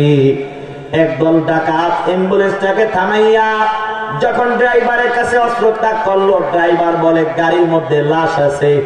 লাশ শুইনা তারা হাসাহাসি করতেছে। গ্লাসগুলো ভাঙা আসলে লাশ আছে কিনা প্রথমে পরীক্ষা করছে, দেখে যে হ্যাঁ সত্যি লাশ আছে। যখন গাড়ির গ্লাসগুলো ভেঙেছে, ওই গাড়ির মধ্যে মহিলারা চিৎকার দেওয়া শুরু করে দিছে। মহিলারা বলতেছে, খবরদার, মেহেরবানি করে, দয়া করে, মায়া করে আমরা আমাদের লাশটা নিয়ে যাচ্ছি, আমাদেরকে লাশটা নিয়ে যেতে দাও, আমাদের গায়ে হাত দিও না, তোমাদের হাতে ধরে বলি, তোমাদের পায়ে ধরে বলি, রহম করো, রহম করো। মহিলারা যত আল্লাহ আল্লাহ বলে রহমের চিৎকার করেছে, মহিলারা যত চিৎকার করেছে, মহিলারা যত কান্নার আওয়াজ দিচ্ছে, ওরা অস্ত্র তাক করে এত খোদা ভীরুতা কম, এত গজব ওদের উপরে। ওরা অস্ত্র তাক করে বলে, কি আছে বের কর। পুরুষদেরকে বের করে বান্ধা ফেলাইছে, হাতে রশি লাগাই দিছে। ওরা বের করে পুরুষের মোবাইল গুলো নিয়ে, মহিলাদের মোবাইল গুলো নিয়ে, টাকা পয়সা সবগুলো যখন নিয়ে রওনা করছি, মহিলারা কান্না করে আর বলে, একটা মোবাইল দিয়া যা, অন্তত একটা মোবাইল দিয়া যা, বাড়িতে যোগাযোগ করবো। কবর করতেছে, গরম পানি করতেছে, কোন পর্যন্ত এসেছি বারবার তারা জিজ্ঞাসা করে। শুনে নাও, একটা মোবাইল অন্তত দিয়ে যাও। একটা মোবাইল দেওয়া তো দূরের কথা, আরো আয়সা তাদের উপরে হামলা কইরা তারা বিদায় হয়ে গেছে। অ্যাম্বুলেন্সের উপরে যেই দল হামলা করতে পারে, লাশের উপরে যেই দল হামলা করতে পারে, বাংলার জমিনের মুসলমান, বাগেরহাটের যুবক, সিদ্ধান্ত নাও, সিদ্ধান্ত নাও। এমন ডাকাতদেরকে শায়েস্তা করার জন্য, এমন ডাকাতদেরকে শায়েস্তা করার জন্য, ডাকাতদের বিচার করার জন্য, এমন চোরদের বিচার করার জন্য, বাংলার জমিনে ঘরে ঘরে ঘরে ঘরে শান্তি পৌঁছানোর জন্য কোরআন সুন্নাহ আইনের বিকল্প কিছু নাই। ঠিক কি না? আল কোরআনের আলো, আল কোরআনের আলো। ভাইরা আমার, এমন ডাকাতদেরকে শায়েস্তা করার জন্য কোরআন সুন্নাহ আইনের বিপরীত কিছু নাই। হে যুবক ভাইরা, বলি তোমার ভোট তুমি যেখানে মন চায় সেখানে দাও, কিন্তু আল্লাহ যখন কিয়ামতের মাঠে জিজ্ঞাসা করবে, বল একদল তোদের কাছে গেছিল ওই চোরদেরকে, ডাকাতদেরকে শায়েস্তা করার জন্য, কোরআনের আইনটা বাস্তবায়ন করার জন্য, তোরা তাদেরকে কি সহযোগিতা করছো? ধরা খায়া যাইব। কিন্তু আমি হুজুর, আমি বক্তা, কিন্তু ধরা খায়া যাইব। এ লাশের ভয় চলে গেছে, আখিরাতের ভয় চলে গেছে। বলে আখিরাতের ভয় কেমনে চলে গেছে? আপনারা এখনো ইউটিউবে চার্জ দিয়ে দেখেন, গুগলে চার্জ দিয়ে দেখেন, কবর দিছে মার লাশ, বাবার লাশ, নতুন লাশের শোকা হত পুরো পরিবার। এখনো সমস্ত আত্মীয় স্বজন বাসা থেকে যায় নাই। সব আত্মীয় স্বজন গুলো ঘরের মধ্যে কান্নার আওয়াজ দিচ্ছে। ঘরের মধ্যে এখনো মা মা কইরা বাচ্চাগুলা কান্না করে, বাবা বাবা কইরা হয়তো কেউ কেউ কান্না করে। এমন লাশটাকে কবরস্থানের মধ্যে দাপন করছে। এত নিকৃষ্ট হয়ে গেছে, এত জঘন্য হয়ে গেছে, ওরা লাশটাকে পর্যন্ত কবরে শান্তিতে থাকতে দেয় নাই। এখনো চার্জ দিয়ে দেখেন, লাশ চুরি করার ঘটনা এখন অহরহ ঘটতেছে। ঠিক কিনা কন্যা? ঠিক কিনা কন্যা? কবর থেকে লাশটা পর্যন্ত চুরি করে নিয়ে যায়। আপনারা খবর তো পুরাপুরি দেখেন না। আমরা এই সমস্ত সংবাদগুলো পাইলে অন্তত আমি পুরাপুরি দেখার চেষ্টা করি। কেন? এ কথাটা বললে আমার কোন ভাই যদি আল্লাহওয়ালা হয়ে যায়, আল্লাহর ভয় যদি অন্তরে আইসা যায়, কিয়ামতের মাঠে হয়তো একজনকে নিয়ে দাঁড়াইতে পারবো আর বলবো, আল্লাহ বাংলাদেশে গুইরা গুইরা বয়ান করছি, মাকে বাসায় রাইখা, বাচ্চাগুলাকে বাসায় রাইখা, খায়া না খায়া বয়ান করছি। আল্লাহ গরমকালে বয়ান করছি, শরীরের মধ্যে গোঠা উঠে গেছে। ডাক্তার মেডিসিন দিছে, বলছে প্রতিদিন গোসল করবেন, মেডিসিন গুলা গায়ে লাগাইবেন, ঔষধ গুলো খাবেন। স্বাস্থ্যবান মানুষ আমি, গায়ের মধ্যে গোঠা উঠে গেছে। আল্লাহকে হয়তো বলতে পারবো, আল্লাহ আল্লাহ আমি ওই কবরের কথা বলার কারণে, তাকওয়ার কথা বলার কারণে, সূরাতুল লুকমান থেকে কথা বলার কারণে, এটা আপনার একজন বান্দা বলছে, হুজুর আমি আর গুনাহ করব না, আর আমি বেনামাজি থাকবো না, আর আমি অন্যায় করব না, আর অপরিষ্কার কাজগুলো করব না, নিজেকে আর অন্ধকার পথে ঠেলে দিব না। একজনকে নিয়ে যদি কিয়ামতের মাঠে দাঁড়াইতে পারি, আমার মতো কপালওয়ালা আর কেউ নাই। ঠিক কিনা পান? আমি বড় খবরটা দেখলাম, সাংবাদিকগণ ভুল তথ্য দিচ্ছে। ভুল তথ্য দিয়ে বলে, ওই লাশ চোরাকে ধইরা জিজ্ঞাসা করে, তুমি কি করছো? বলে সবাই যখন ঘুমায় গেছে, রাতের গভীরে আমি ওই কবরস্থানে চলে গেছি। বলে তোমার কি ভয় লাগে না? বলে শুরুতে শুরুতে ভয় লাগতো, এখন আর ভয় লাগে না। পড়েন না নাউযুবিল্লাহ। বলে এখন আর ভয় লাগে না। কবরস্থানে যাইয়া নতুন কবরের সংবাদ পাইছি, পাইয়া সেই কবরস্থানে যাইয়া অল্প বয়সের কঙ্কাল হইলে আমরা দামটা একটু বেশি পাই। এই জন্য আমরা যুবক বা যুবতীদের কঙ্কাল গুলোকে বেশি চুরি করি। কঙ্কাল গুলোর কাছে যখন আমরা কবরস্থানে চলে গেলাম, কবরস্থানে গিয়ে আমরা কবরস্থানটা এইভাবে ছিদ্র করা শুরু করলাম। বলে কোন জায়গা দিয়া ছিদ্র করো? মাথার কাছে দিয়া নাকি পায়ের কাছে দিয়া? বলে মাথার কাছে দিয়ে এইভাবে আমরা ছিদ্র করলাম। সামান্য একটু গর্ত কইরা বাঁশের চেরিগুলোকে সরাইয়া আমরা একটা হাত দিয়ে একটা রশি দিয়া গলার মধ্যে ফাঁস দেওয়া রোগীর মতো গলার মধ্যে রশিটা লাগাইয়া নিচে নামি না, উপর থেকে একটা টান দিয়া লাশটাকে উপরে উঠায় ফেলি। বল লাশটাকে যখন উপরে উঠাও তখন কি কাপড় থাকে না? বলে অনেক লাশের সাথে কাপড় চলে আসে, আবার অনেক লাশের কাপড় কবরের মধ্যে থাইকা যায়। বলে তারপরে কি করো? বলে এই মরা লাশটাকে কাঁধে কইরা আমি আমার গাড়িতে কইরা বা হাইটা হাইটা আমার বাসায় নিয়ে যাই।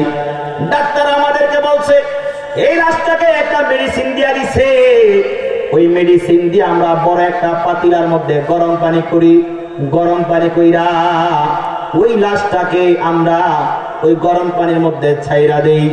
লাশটাকে গরম পানির ফুটন্ত পানির মধ্যে যখন ছাইরা দেই, লাশের গোষ্ঠগুলো মেডিসিনের পাওয়ারের কারণে শরীর থেকে সব আলাদা হয়ে যায়, আর কঙ্কালটা আস্তে ভিতরের হাড় গোড়গুলো আনাম একেবারে ভাঙা চূড়া বিহীন একেবারে আস্ত কঙ্কালটা ভেসে ওঠে।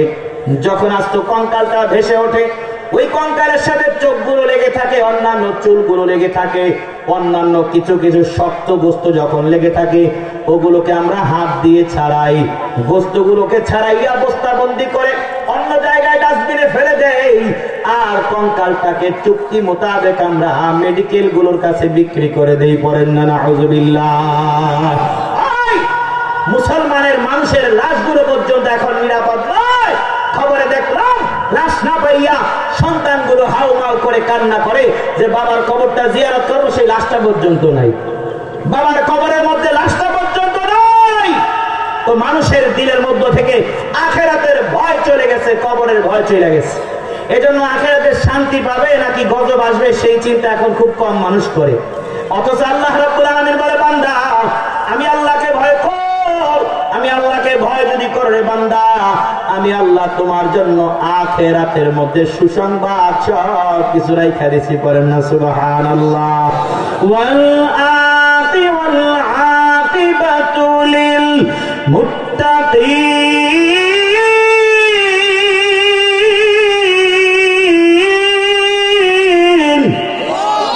ওয়াল আকিবাতু লিল মুত্তাকিন। আল্লাহ বলে শেষ পরিণাম, ফাইনাল খেলা, শেষ খেলা, শেষ পরিণাম শুধুমাত্র মুত্তাকিদের জন্য ভালো হবে, আর বাকিদের অবস্থা খারাপ। এরপরে বলে আল্লাহকে ভয় করলে কি পাওয়া যায়? সূরা তালাকের ৪র্থ নম্বর আয়াতে আল্লাহ বলেন, বান্দা দুনিয়ার জমিনে সব মানুষ চায় আমি আল্লাহ আমার জীবনটা সহজ হয়ে যাক। ফ্যামিলির মধ্যে মা চায় সন্তানগুলো আমাদের কথা অনুযায়ী চলুক, বাবা চায় সন্তানগুলো আমার কর্মস্থলে আমাকে সহযোগিতা করুক, আমার ইনকামের ক্ষেত্রে বাজারের ক্ষেত্রে সহযোগিতা করুক, আমার জীবনটা সহজ হয়ে যাক। আর আল্লাহ বলে, বান্দা তুমি আমার কোরআন সুন্নাহর বাইরে যাইয়া যতই তুমি টাকা ইনকাম করো না কেন, না না তোমার জীবনটা সহজ হবে না, আরো বিভীষিকাময় হবে, আরো আযাব বলা গজব বলা হবে। এ বান্দা তুমি যদি তোমার জীবনটা সহজ হোক এটা চাও, তুমি তাকওয়ার মেডিসিন অন্তরে রাখো। আল্লাহ রাব্বুল আলামিন সূরা তালাকের ৪ নম্বর আয়াতে বলেন, ওয়া মান ইয়াত্তাকিল্লাহা ইয়াজআল লাহু মিন আমরিহি ইউসরা। আল্লাহ বলে, বান্দা আমি আল্লাহকে যারা ভয় করবে আমি আল্লাহ তাদের জিন্দেগিটা সহজ করে দিব। পড়েন সুবহানাল্লাহ। উদাহরণ তো অনেক আছে, কার উদাহরণ দিব? কোন ব্যক্তির উদাহরণ দিব না। সাহাবায়ে কেরাম রাদিয়াল্লাহু আলাইহিম আজমাইনরা আল্লাহকে কেমন ভয় করছে, রাসূলকে কেমন মানছে, নামাজকে কেমন মানছে, পড়ছে তো পড়ছে, কেমন পড়ছে, কেমন মানছে, একটা উদাহরণ দিতে চাই। শুনতে রাজি আছেন কারা কারা? সাহাবায়ে কেরামের থেকে শুনতে রাজি আছেন কারা কারা? মাশাআল্লাহ, লিল্লাহি তাকবীর। আপনার এই বাতাসটা বাড়ায় দেন, আপনাদের কষ্ট হয় না তো? আবার কষ্ট হয় না তো আপনাদের? কত বাজে রে? হ্যাঁ 10:50 উঠছি কয়টা? আল্লাহ আল্লাহ, অনেক হয়ে গেছে, অনেক টাইম হয়ে গেছে। যাক আলহামদুলিল্লাহ, আপনারা এসেছেন, বসেছেন। তখন তো লোক আরো কম ছিলেন, এখন তো কিছু মানুষ আসছেন। মাশাআল্লাহ, আল্লাহ তাআলা বরকত দেখ, পড়ি আমিন। আল্লাহ তাআলা আজকের মাহফিলকে কবুল করুক, পড়ি আমিন।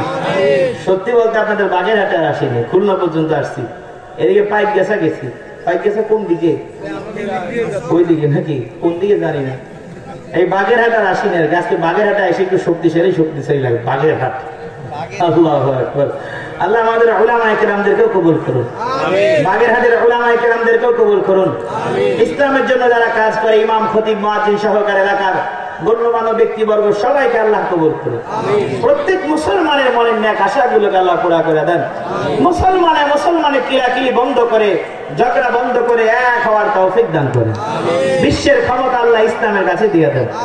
এটা একটু জোরে আমি বলা দরকার ছিল। বিশ্বের ক্ষমতা আল্লাহ মুসলমানদের কাছে দিয়ে দেন।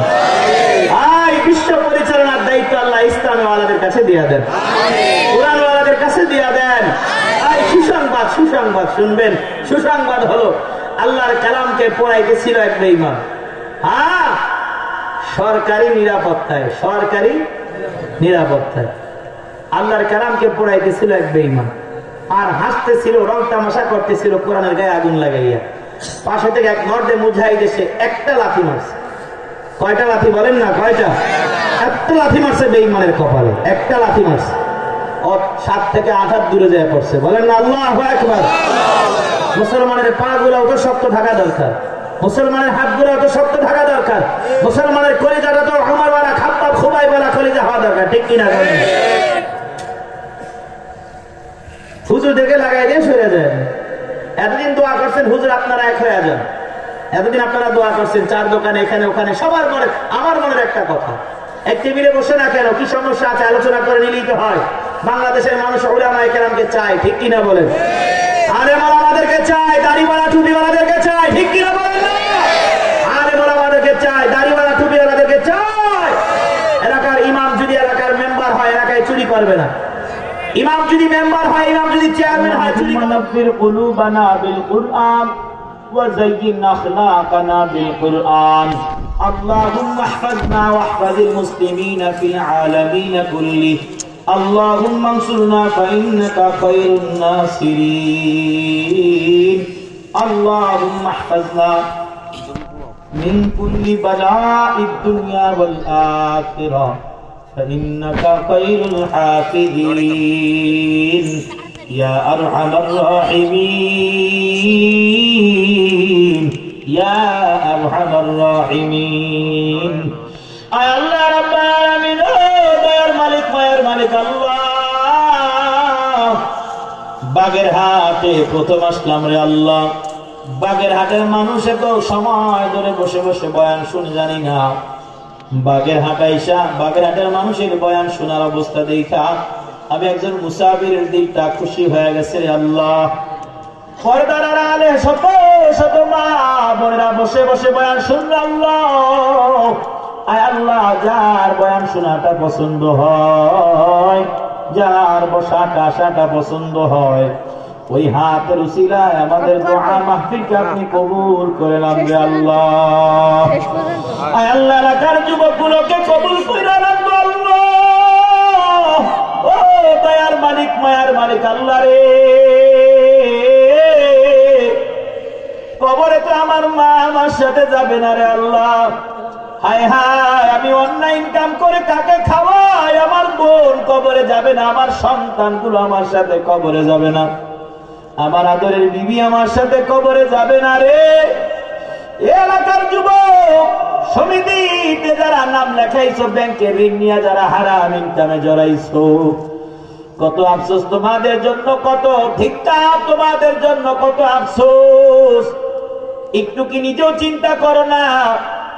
তোমাকে যখন কবরে রাখা হবে, তোমার বিবিকে যদি বলা হয়, ও প্রাণের স্ত্রী, ও আব্দুর রহমান আব্দুল জব্বারের স্ত্রী, তোমার স্বামী তো হারাম ইনকাম কইরা তোমাকে খাওয়াইছে, তোমার স্বামী এখন একা একা কেমনে কবরে থাকবে? যাও তোমার স্বামীর সাথে তুমি একটু কবরে ঘুমাও। একটা দৌড় মাইরা রাস্তা থেকে সইরা দেয়া বলবে, না না, আমি আমার মরার সাথে কেন থাকবো? আমি মরার সাথে থাকতে পারবো না। লাশ দেখলে আমার বড় ভয় লাগে, বড় ভয়। হায় হায়, এলাকার যুবক ভাইরা একটু চিন্তা করো, মিথ্যা কথা বইলা কার জন্য ইনকাম করলা, ধোঁকাবাজি কইরা কাকে খাওয়াইলা, এই বাজে অন্যায় অত্যাচার কইরা মানুষের মাথায় বাড়ি দিয়া নিয়া তুমি কাকে খাওয়াইলা, এক শত্রুর কাছ থেকে নিয়া, এক ইমানদারের কাছ থেকে নিয়া শত্রুকে খাওয়াইলা। এই যে মাকে আপন মনে করো, জাহান্নামী হলে মা একা জাহান্নামে যাবে না। আল্লাহর বান্দারা, যেই বিবিকে আপন মনে করো, তোমার বিবি জাহান্নামী হলে তোমাকে ছেড়ে একা জাহান্নামে যাবে না। তোমার মেয়েটা জাহান্নামী হলে তোমাকে ছেড়ে একা জাহান্নামে যাবে না। আয় আল্লাহ, আমাদের ঘরগুলোকে আপনি জাহান্নাম থেকে বাঁচান, বাঁচান, বাঁচান। আয় আল্লাহ, আমাদের ব্যবসা প্রতিষ্ঠানগুলোকে আপনি হারাম থেকে বাঁচান। আয় আল্লাহ, এলাকার যুবকদেরকে কবুল করে নেন, মিথ্যা থেকে আমাদেরকে বাঁচাইয়া দেন, চগলখড়ি থেকে আমাদেরকে বাঁচাইয়া দেন, গুনাহ থেকে আমাদেরকে বাঁচাইয়া দেন, বেনামাজির খাতা থেকে আমাদের নাম কাইটা দেন। আল্লাহ আমাদেরকে ভালো বানান, ভালো বানান। আল্লাহ আমাদেরকে সত্য বানান, সত্য বানান। আল্লাহ আমাদেরকে দিয়ার অন্যায় করায়েন না রে আল্লাহ। আল্লাহ আমাদেরকে সৎ পথে চালান। আল্লাহ আমাদেরকে কোরআনের পথে চালান, সুন্নাহর পথে চালান। ইবলিস যেন আমাদেরকে ধোঁকা দিয়ে নিয়ে যেতে না পারে, সেই তৌফিক আপনি দান করেন রে আল্লাহ। আল্লাহ আমাদের মাদেরকে মাফ করে দেন, বাবাদেরকে মাফ করে দেন। আল্লাহ এই ময়দানে কে জানি মা হারাইছে, কে জানি বাবা হারাইছে, কার জানি মা নাই, কার জানি বাবা নাই রে। একে কে মা হারাইছো, কে বাবা হারাইছো। এ আল্লাহর বান্দারা মা মা করে দুনিয়াটা ভেঙ্গে ফেললো, আর মা সামনে এসে দাঁড়াবে না। বাবা বাবা করে এলাকা ভেঙ্গে ফেললো, আর বাবাকে ফিরে পাবে না। ও মা হারা, বাবা হারা এতিম সন্তান, এক ফোঁটা চোখের পানি ফালাই আল্লাহর আদালতে মা বাবার জন্য কান্দো। ওই যে 3.5 হাত মাটির মধ্যে মাকে রাখছো, বাঁশের চেরিগুলো যখন কবরের মধ্যে দিছো, অন্ধকার হয়ে গেছে। কলা পাতা যখন দিছো আর অন্ধকার হয়েছে। মাটিগুলো যখন চাইবা চাইবা দিছো, মার কবরটা বাবার কবরটা কত অন্ধকার হয়েছে। আল্লাহ আপনি মা বাবাকে মাফ করে দেন, কবরে আযাব জাহান্নামের আযাব বন্ধ করে দেন, প্রত্যেকের দোয়া মুনাজাত কবুল করে নেন। আল্লাহ এলাকার যুবকদেরকে আপনি কবুল করে নেন, লেখাপড়া কর্মওয়ালা ভাই বোনদেরকে কবুল করে নেন, প্রত্যেকটা মাদ্রাসা মসজিদ আল্লাহ আপনি কবুল করে নেন। আল্লাহ যেই মাদ্রাসা 3000 বছর আগের কথা, ইউটিউব ছিল না, ফেসবুক ছিল না, টুইটার ছিল না, হোয়াটসঅ্যাপ ছিল না, ইমো ছিল না, মেসেঞ্জার ছিল না, কিছুই ছিল না, গুগল ছিল না, কিছুই ছিল না, বিদ্যুৎ ছিল না, খাবারের কষ্ট ছিল, যন্ত্রণার পর যন্ত্রণা ছিল, পোশাক আদি এত উন্নত ছিল না। ওই সময় হযরত লোকমানের বাসায় শত শত মানুষ ভিড় জমাইতো লোকমানের মজার কথাগুলা শোনার জন্য। করেন না সুবহানাল্লাহ। লোকমান আলাইহিস সালামের কথার মধ্যে এত জাদু, লোকমান আলাইহিস সালামের কথার মধ্যে এত মধু দিছে আল্লাহ, লোকমান আলাইহিস সালামের জবানের মধ্যে এত স্বাদ দিছে, মজা দিছে আল্লাহ। সারাদিন পর লোকমানের বাসার কাছে লোকজন ভিড় জমায়, আর মজার কথাগুলো শুনে নিজেদেরকে উদ্বুদ্ধ করে আমল করার জন্য। মনিবের কানে কথাটা চলে আসলো। মনিব বলে, কি ব্যাপার? ওই আমার কাছে তো কেউ আসে না, আমার কথাগুলো কেউ তো শুনে না, আমার কাছে কেউ তো আসে না, আমার কথাগুলো কেউ তো শুনে না। আমার মনিবের মধ্যে এমন কি ক্ষমতা, কি পাওয়ার আছে, তার কথাগুলো কেন শুনে? পরীক্ষা নেওয়ার জন্য লোকমান আলাইহিস সালামকে ডাকলো। মজার কথাটা শুনে হিকমতওয়ালা কেন বলা হয়? লোকমানের মনিব লোকমানকে ডাকে, লোকমান আলাইহিস সালাম হাজির। বলে, লোকমান, আমার যতগুলো বকরি আছে, ইসবাহ লানা শাতান, হে লোকমান, আমার বকরিগুলোর মধ্যে হতে আমার জন্য একটা বকরি জবেহ করো। লোকমান আলাইহিস সালাম কিন্তু জানে না তার পরীক্ষা চলতেছে, হিকমতের পরীক্ষা। মনিব বলে, আমার জন্য একটা বকরি জবাই করো। বকরি জবেহ করে। বকরির মধ্যে হতে যত দামি দামি অঙ্গ আছে, এর মধ্যে 2টা অঙ্গ, দামি দামি অঙ্গ আমার কাছে হাজির করো। লোকমান আলাইহিস সালাম মনিবের নির্দেশ অনুযায়ী বকরি জবেহ করলো। যথারীতি মনিবের কথা অনুযায়ী তার কাছে যে অঙ্গগুলো দামি মনে হয়েছিল, অঙ্গ 2টা হাজির করলো। মুফাসসিরগণ বলেন যে অঙ্গ 2টি হাজির করেছে, অঙ্গ দুটো হলো জিহ্বা এবং কলব বা কলিজা। খেয়াল করবেন, লোকমান আলাইহিস সালামকে এবার মনে পড়ে, লোকমান সবচেয়ে দামি দুইটা অঙ্গ পাইলাম, এবার তোমার কাছে আরজ হলো একটা বকরি আবার জবেহ করো, ইজবাহ লানা শাতান গায়রা, আরেকটা বকরি আমার জন্য জবেহ করো। তবে এইবার বকরির সবচাইতে নিকৃষ্ট দুইটা অঙ্গ, নাপাক দুইটা অঙ্গ আমার কাছে হাজির করবা। লোকমান আলাইহিস সালাম আবার বকরি জবেহ করে দেয়। এইবার লোকমান আলাইহিস সালাম আবারও পুনরায় জিহ্বা এবং কলিজা এনে হাজির করে। মনিব এবার আশ্চর্য হয়ে বলে, লোকমান তুমি আমার সাথে মজা করো? এ লোকমান তুমি কি আমার সাথে মজা করতেছো? বলে না, না কিসের মজা করব? বলে তুমি প্রথমবার আমার কাছে জিহ্বা এবং কলিজা হাজির করলা, এবার আবার পুনরায় জিহ্বা এবং কলিজা হাজির করলা, কি ব্যাপার লোকমান? বল লোকমান ব্যাখ্যা করে জানাও। লোকমান আলাইহিস সালাম ব্যাখ্যা করে, মনিব আমার শুনে লও, একটা মানুষের বা একটা প্রাণীর জিহ্বা যদি নিরাপদ থাকে, জিহ্বা যদি হেফাজত থাকে এবং কলিজা অন্তর যদি নিরাপদ থাকে, জিহ্বা এবং কলিজাটাকে যদি ভালো কাজে লাগায়, তাহলে ওই প্রাণীর পুরো শরীরটা দামি শরীর হয়ে যায়। আবার যদি একটা প্রাণী জিহ্বা এবং কলিজাটাকে অন্তরটাকে নাপাক কাজে লাগায়, জিহ্বা এবং কলিজাটাকে নাপাক কাজে লাগাইলে শরীর যতই দামি হোক না কেন, গোশত যতই দামি হোক না কেন, গোশতের দাম নাই, গোশতের টুকরার কোনো মূল্য নাই। ওই জিহ্বা আর কলিজা হৃদয় খারাপ হইলে গোটা শরীরের দাম কইমা যায়। সুবহানাল্লাহ, বলেন না সুবহানাল্লাহ। এবার আপনি মিলান, এখান থেকে আপনি কি শিখলেন? এ বাগেরহাটের মুসলমানের যুবক ভাইদের বলো, পর্দার আড়ালের কলিজার টুকরা মাগো। একটা মানুষের জিহ্বা যদি হেফাজত করতে পারে, তার সারা দুনিয়াটা কন্ট্রোল। আর মানুষ জিহ্বার কারণে, নাপাক জিহ্বা হলে জিহ্বার কারণে বহু বড় বড় কাজ হাতের থেকে ছুইটা যায়। কিছু মনে করবেন না, ভিন্ন একটা কথা বলি। আমাদের সমাজে আমাদের মহিলা এবং পুরুষ, স্বামী এবং স্ত্রীর মধ্যে যে দ্বন্দ্ব, আল্লাহর কসম করে বলি, এটা শুধুমাত্র আমাদের মা বোনদের জিহ্বার কারণে দ্বন্দ্ব। মা বোনরা যদি জিহ্বার মধ্যে লাগাম লাগায়, আল্লাহর কসম করে বলি, দুনিয়ার কোন পুরুষ সারাদিন কামাই করে, সারাদিন কষ্ট করে ঘরে মহিলাদের সাথে ঝগড়া করার জন্য যায় না, ঠিক কিনা? জিহ্বা এমন একটা জিহ্বা, এই জিহ্বার কারণে মানুষ লাথি খায়, জিহ্বার কারণে মানুষের ক্ষমতা হয়, জিহ্বার কথার কারণে মানুষের ক্ষমতা যায়, ঠিক কিনা? আরে কথা বোঝেন না আপনারা? এই তাফসীরের সাথে কিছু মিল পাইছেন নাকি?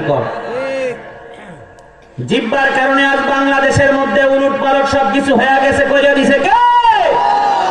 শুধুমাত্র এই জিহ্বার আওয়াজের কারণে, মুখের লাগামহীন কথার কারণে, ঠিক কিনা? লাগামহীন কথার কারণে বাংলাদেশের সূর্য সন্তানদেরকে, বাংলাদেশের কলিজা ভরা যুবকদেরকে যখন রাজাকারের নাতি নাতি বলছে এই জিহ্বা দিয়ে, তখন বাংলাদেশের ইতিহাস পাল্টে গেছে, ঠিক কিনা? শুধু এই জিহ্বার একটা কথা, কয়টা কথা বলেন না? কি বুঝলেন? কি বুঝলেন? জিহ্বার একটা কথার কারণে একটা দেশের সব পাল্টে যায়, সব পাল্টে যায়। এটা কি আজকের কথা না 3000 বছর আগের কথা? বলেন। এখন আপনি হয়তো বলতে পারেন, হুজুর আপনি এটা বলেন কেন? এটা আমি বলি না, আমি শুধু ব্যাখ্যা করে শোনাই, ভাই আমার কিছু নেই। আর আপনি এটা মনেও করবেন না যে আমি কাউকে আঘাত দেওয়ার জন্য বলছি। আপনাকে বলছি, আমি আমাকে বলছি। আমি আমাকে এখন থেকে সতর্ক করব, আপনি আপনাকে এখন থেকে সতর্ক করেন। সামনের দিনগুলো আলোকিত করে দিবে কে? তাহলে আল্লাহ রাব্বুল আলামিন বলেন, ওয়ালাকাদ আতাইনা লুকমানাল হিকমা, আমি লুকমানকে হিকমত দান করলাম, প্রজ্ঞা দান করলাম। আসুন এবার আমরা সামনে আগাই। কেন দান করছে আল্লাহ?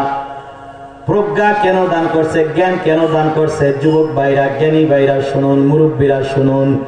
আল্লাহ বলে, এ বান্দা শুনে নাও, আনিশকুরুলিল্লাহ, আমি আল্লাহ লোকমানকে হিকমত দান করলাম, প্রজ্ঞা দান করলাম, আমি আল্লাহর শুকরিয়া আদায় করার জন্য। পড়েন না সুবহানাল্লাহ। আমি আল্লাহ যে নিয়ামত গুলো দান করছি, ওই নিয়ামত গুলো শুকরিয়া আদায় করার জন্য। বলেন না সুবহানাল্লাহ। শুনবেন, শুনবেন। মুফাসসিরগণ বলে, ইতিহাসের গ্রন্থ থেকে শুনুন লোকমানকে আল্লাহ কি কি নিয়ামত দিছে। শুধুমাত্র এই প্রজ্ঞাই দিছে। কিছু মনে করবেন না, কিন্তু মুফাসসিরগণ তাফসীর গ্রন্থের মধ্যে লেখেন লুকমান আলাইহিস সালাম অতটা লম্বা ছিলেন না। একটু পাখার ব্যবস্থা করলে ভালো হয়, একটু পাখার ব্যবস্থা করলে ভালো হয়। লুকমান আলাইহিস সালাম বেটো ছিলেন। আমার দিকে তাকান, লুকমান আলাইহিস সালাম বেটো ছিলেন। বেটো আমাদের গ্রামে বেটো হলে কি বলে? বামন বলে না? বামন, বামন ছিলেন, একেবারে সৎ ছিলেন। এবং লুকমান আলাইহিস সালাম কুসরি ছিলেন, কালো ছিলেন।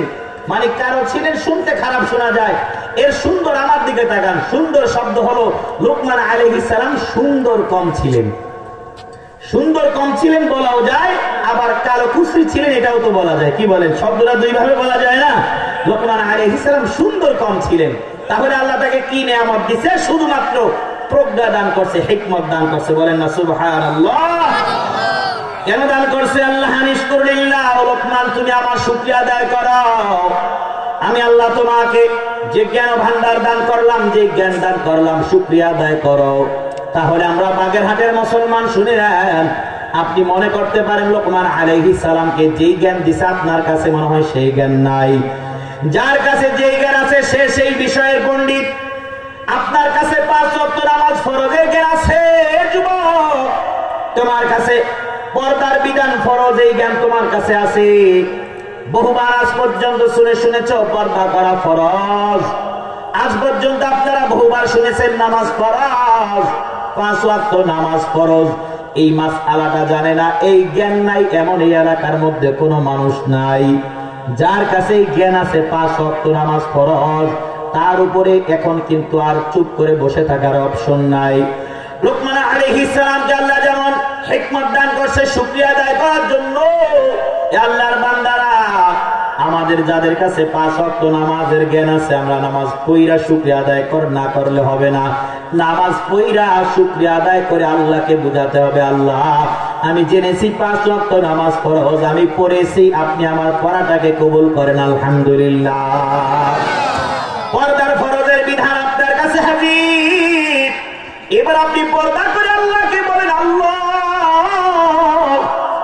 আমি পর্দা করলাম, আমার পর্দাটাকে আপনি কবুল করেন আল্লাহ।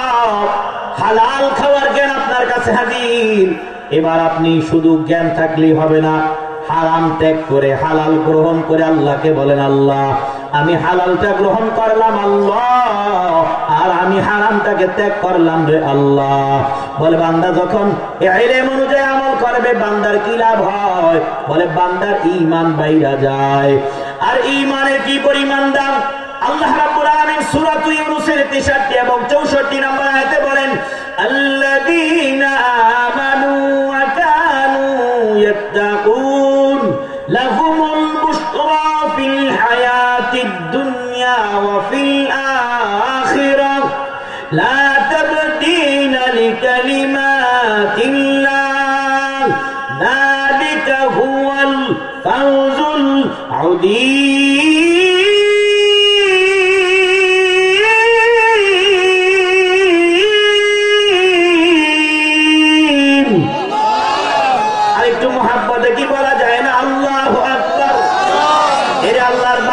বাগেরহাটের মুসলমান, আল্লাহ রাব্বুল আলামিন সূরাতুল লুকমান সূরাতুল ইউনূসের 63 নম্বর আয়াতে বলেন, এ বান্দা শুনে নাও, আল্লাযীনা আমানু ওয়া কানু ইয়াত্তাকুন, যেই যারা ঈমান এনেছে এবং মুত্তাকি হয়েছে। 1 নম্বর আল্লাহ বলেন ঈমান আনার কথা। ঈমানের কথা আল্লাহ 1 নম্বরে বলেছেন কেন? যার ঈমান আছে তার সব আমলগুলো দরকার। যার ঈমান আছে তার সব আমলগুলো আল্লাহর কাছে দামি হয়। আর যার ঈমান নাই সে যতই দান সদকা করুক না কেন, যতই আপনাদেরকে সেবা যত্ন করুক না কেন, ঈমান না থাকার কারণে বাকি আমলগুলো আল্লাহর আদালতে উঠবে না। কেন? আল্লাহ বলেন, ইন্নাদ দীনা ইনদাল্লাহিল ইসলাম ওয়া মান ইয়াবতাগি গায়রাল ইসলাম দীনান ফালাই ইউকবালা মিন। আল্লাহ বলেন, বান্দা আমি আল্লাহর কাছে ধর্ম বলতে শুধু আছে ইসলাম। ইসলামের বাহিরে যাইয়া যদি কোনো আমল আল্লাহর কাছে কবুল করাইতে যাও, তোমার সেই আমল আল্লাহ পর্যন্ত যাবে না। পড়েন সুবহানাল্লাহ। তাহলে ঈমান আছে তো দাম আছে, ঈমান নাই কিছুর দাম নাই। বলে ঈমানের কত দাম, ঈমানের কত দাম। লা ইলাহা ইল্লাল্লাহ মুহাম্মাদুর রাসূলুল্লাহ, লা ইলাহা ইল্লাল্লাহ, লা ইলাহা ইল্লাল্লাহ, লা ইলাহা ইল্লাল্লাহ মুহাম্মাদুর রাসূলুল্লাহ। বলে যেই বান্দা এই কালিমার আওয়াজ ইখলাসের সাথে একবার দিবে, ঈমানওয়ালা হয়ে যাবে। এই বান্দার ঈমানের এত দাম। বলে বান্দা ইন্তেকালের পর একদিন, 2 দিন, 3 দিন, 1 বছর, 2 বছর, 3 বছর, যত বছর বান্দা আযাবে থাকুক না কেন, লা ইলাহা ইল্লাল্লাহর আওয়াজ ঈমান থেকে দেওয়ার কারণে এই কালিমা কোন একদিন আল্লাহর বান্দাকে আল্লাহর জাহান্নাম থেকে জান্নাত পর্যন্ত পৌঁছাইয়া দিবে। সুবহানাল্লাহ। বলে কালিমার কত দাম জানো? বলে কালিমার কত দাম? আল্লাহর পয়গম্বর বলেন, এই উম্মত শুনে নাও, একজন বান্দা জন্মের পর থেকে নিয়ে অমুসলিম, এজ এ মুসলিম, গায়রে মুসলিম, বান্দা নামাজকে গালি দিছে। খুব খেয়াল করে শুনবেন। বান্দা নামাজকে গালি দেয়, বান্দা রোজাকে গালি দেয়, বান্দা দাড়িকে গালি দেয়, টুপিকে গালি দেয়, বান্দা মুসলমানদেরকে দেখলে মনে মনে অকাত্য সশ্রাব্য কথা কয়, বান্দা কালিমাকে গালি দেয়, বান্দা কোরআনকে গালি দেয়, বান্দা নামাজকে গালি দেয়, বান্দা মুসলমানদের সিজদাকে গালি দেয়, তাহজ্জুদ তামাদ্দুনকে গালি দেয়। শুধু তাই নয়, বান্দা আল্লাহকে গালি দেয়, বান্দা রাসূলকে পর্যন্ত গালি দেয়। বলে বান্দার ঈমান নাই, অমুসলিম হইয়া বান্দা বছরের পর বছর কাটায়, সনাম সনাম ডাক দেয়। বান্দা এইভাবে অন্যান্য মূর্তি পূজা করে, উপাসনা করে, বান্দা নিজের হাতে নিজের খোদা বানাইয়া উপাসনা করতেছে। বলে বান্দা এমনি ভাবে 100 বছর পর্যন্ত যদিও গায়রে ইসলামের আমল করে, 100 বছর পর্যন্ত যদিও আল্লাহকে গালি দেয়, আল্লাহর পয়গম্বরকে গালি দেয়, কোরআনকে গালি দেয়, সুন্নাহকে গালি দেয়, 100 বছর বয়স হইয়া এইবার যদি বান্দার একটা বুঝ চলে আসে, আল্লাহকে কেন গালি দিলাম, মুসলমানদের আমলগুলো কত সুন্দর, মুসলমানের সিজদাটা সুন্দর, মুসলমানের রুকুটা সুন্দর, মুসলমানের তাসবিহ সুন্দর, মুসলমানদের নামাজ সুন্দর, মুসলমানদের দাড়িগুলো কত সুন্দর, মুসলমান আল্লাহকে ডাকে, আল্লাহ কত সুন্দর, মুসলমানরা নবীজিকে মোহাব্বত করে, নবীজি কত সুন্দর, ওই নবীর সুন্নাত সুন্দর, নবীর সব সুন্দর, কোরআনটা সুন্দর, কোরআনের প্রত্যেকটা আয়াতগুলো হলো সুন্দর। আল্লাহর পয়গম্বর বলেন 100 বছর বয়সেও যদি আল্লাহর বান্দা কালিমাওয়ালা হয়, 100 বছর বয়সেও যদি বান্দা লা ইলাহা ইল্লাল্লাহর আওয়াজ দেয়, আল্লাহর পয়গম্বর বলেন উম্মত শুনে নাও, আল্লাহর বান্দার জবান থেকে আল্লাহ লা ইলাহা ইল্লাল্লাহর আওয়াজ শুনে এত খুশি হয়, 100 বছর পর্যন্ত আল্লাহকে গালি দিচ্ছে, পয়গম্বরকে গালি দিচ্ছে। বলে লা ইলাহা ইল্লাল্লাহ একবার ঈমান থেকে দেওয়ার কারণে আল্লাহ তাআলা বান্দার 100 বছর বয়সের জিন্দেগীর সব গুনাহগুলোকে আল্লাহ তাআলা মুহূর্তের মধ্যে ক্ষমা কইরা দেয়। সুবহানাল্লাহ। আল্লাহু আকবার। আল্লাহ আল্লাহ আল্লাহ আল্লাহ মিকুনাদ শামসু কমর, আল্লাহ আল্লাহ মিকুনাদ শাজার হাজার, আল্লাহ আল্লাহ क्या मुबारक नाम है, अल्लाह अल्लाह मोमिनों का काम है, आतिना फी दारे दुनिया ना हसन, आतिना फी दारे उक़बा ना হাসান। একটা জবানও বন্ধ রাখবেন না, প্রত্যেকটা জবান খুলে উচ্চ আওয়াজে আল্লাহু আকবার একটা ডাক দেন, বলেন আল্লাহু আকবার।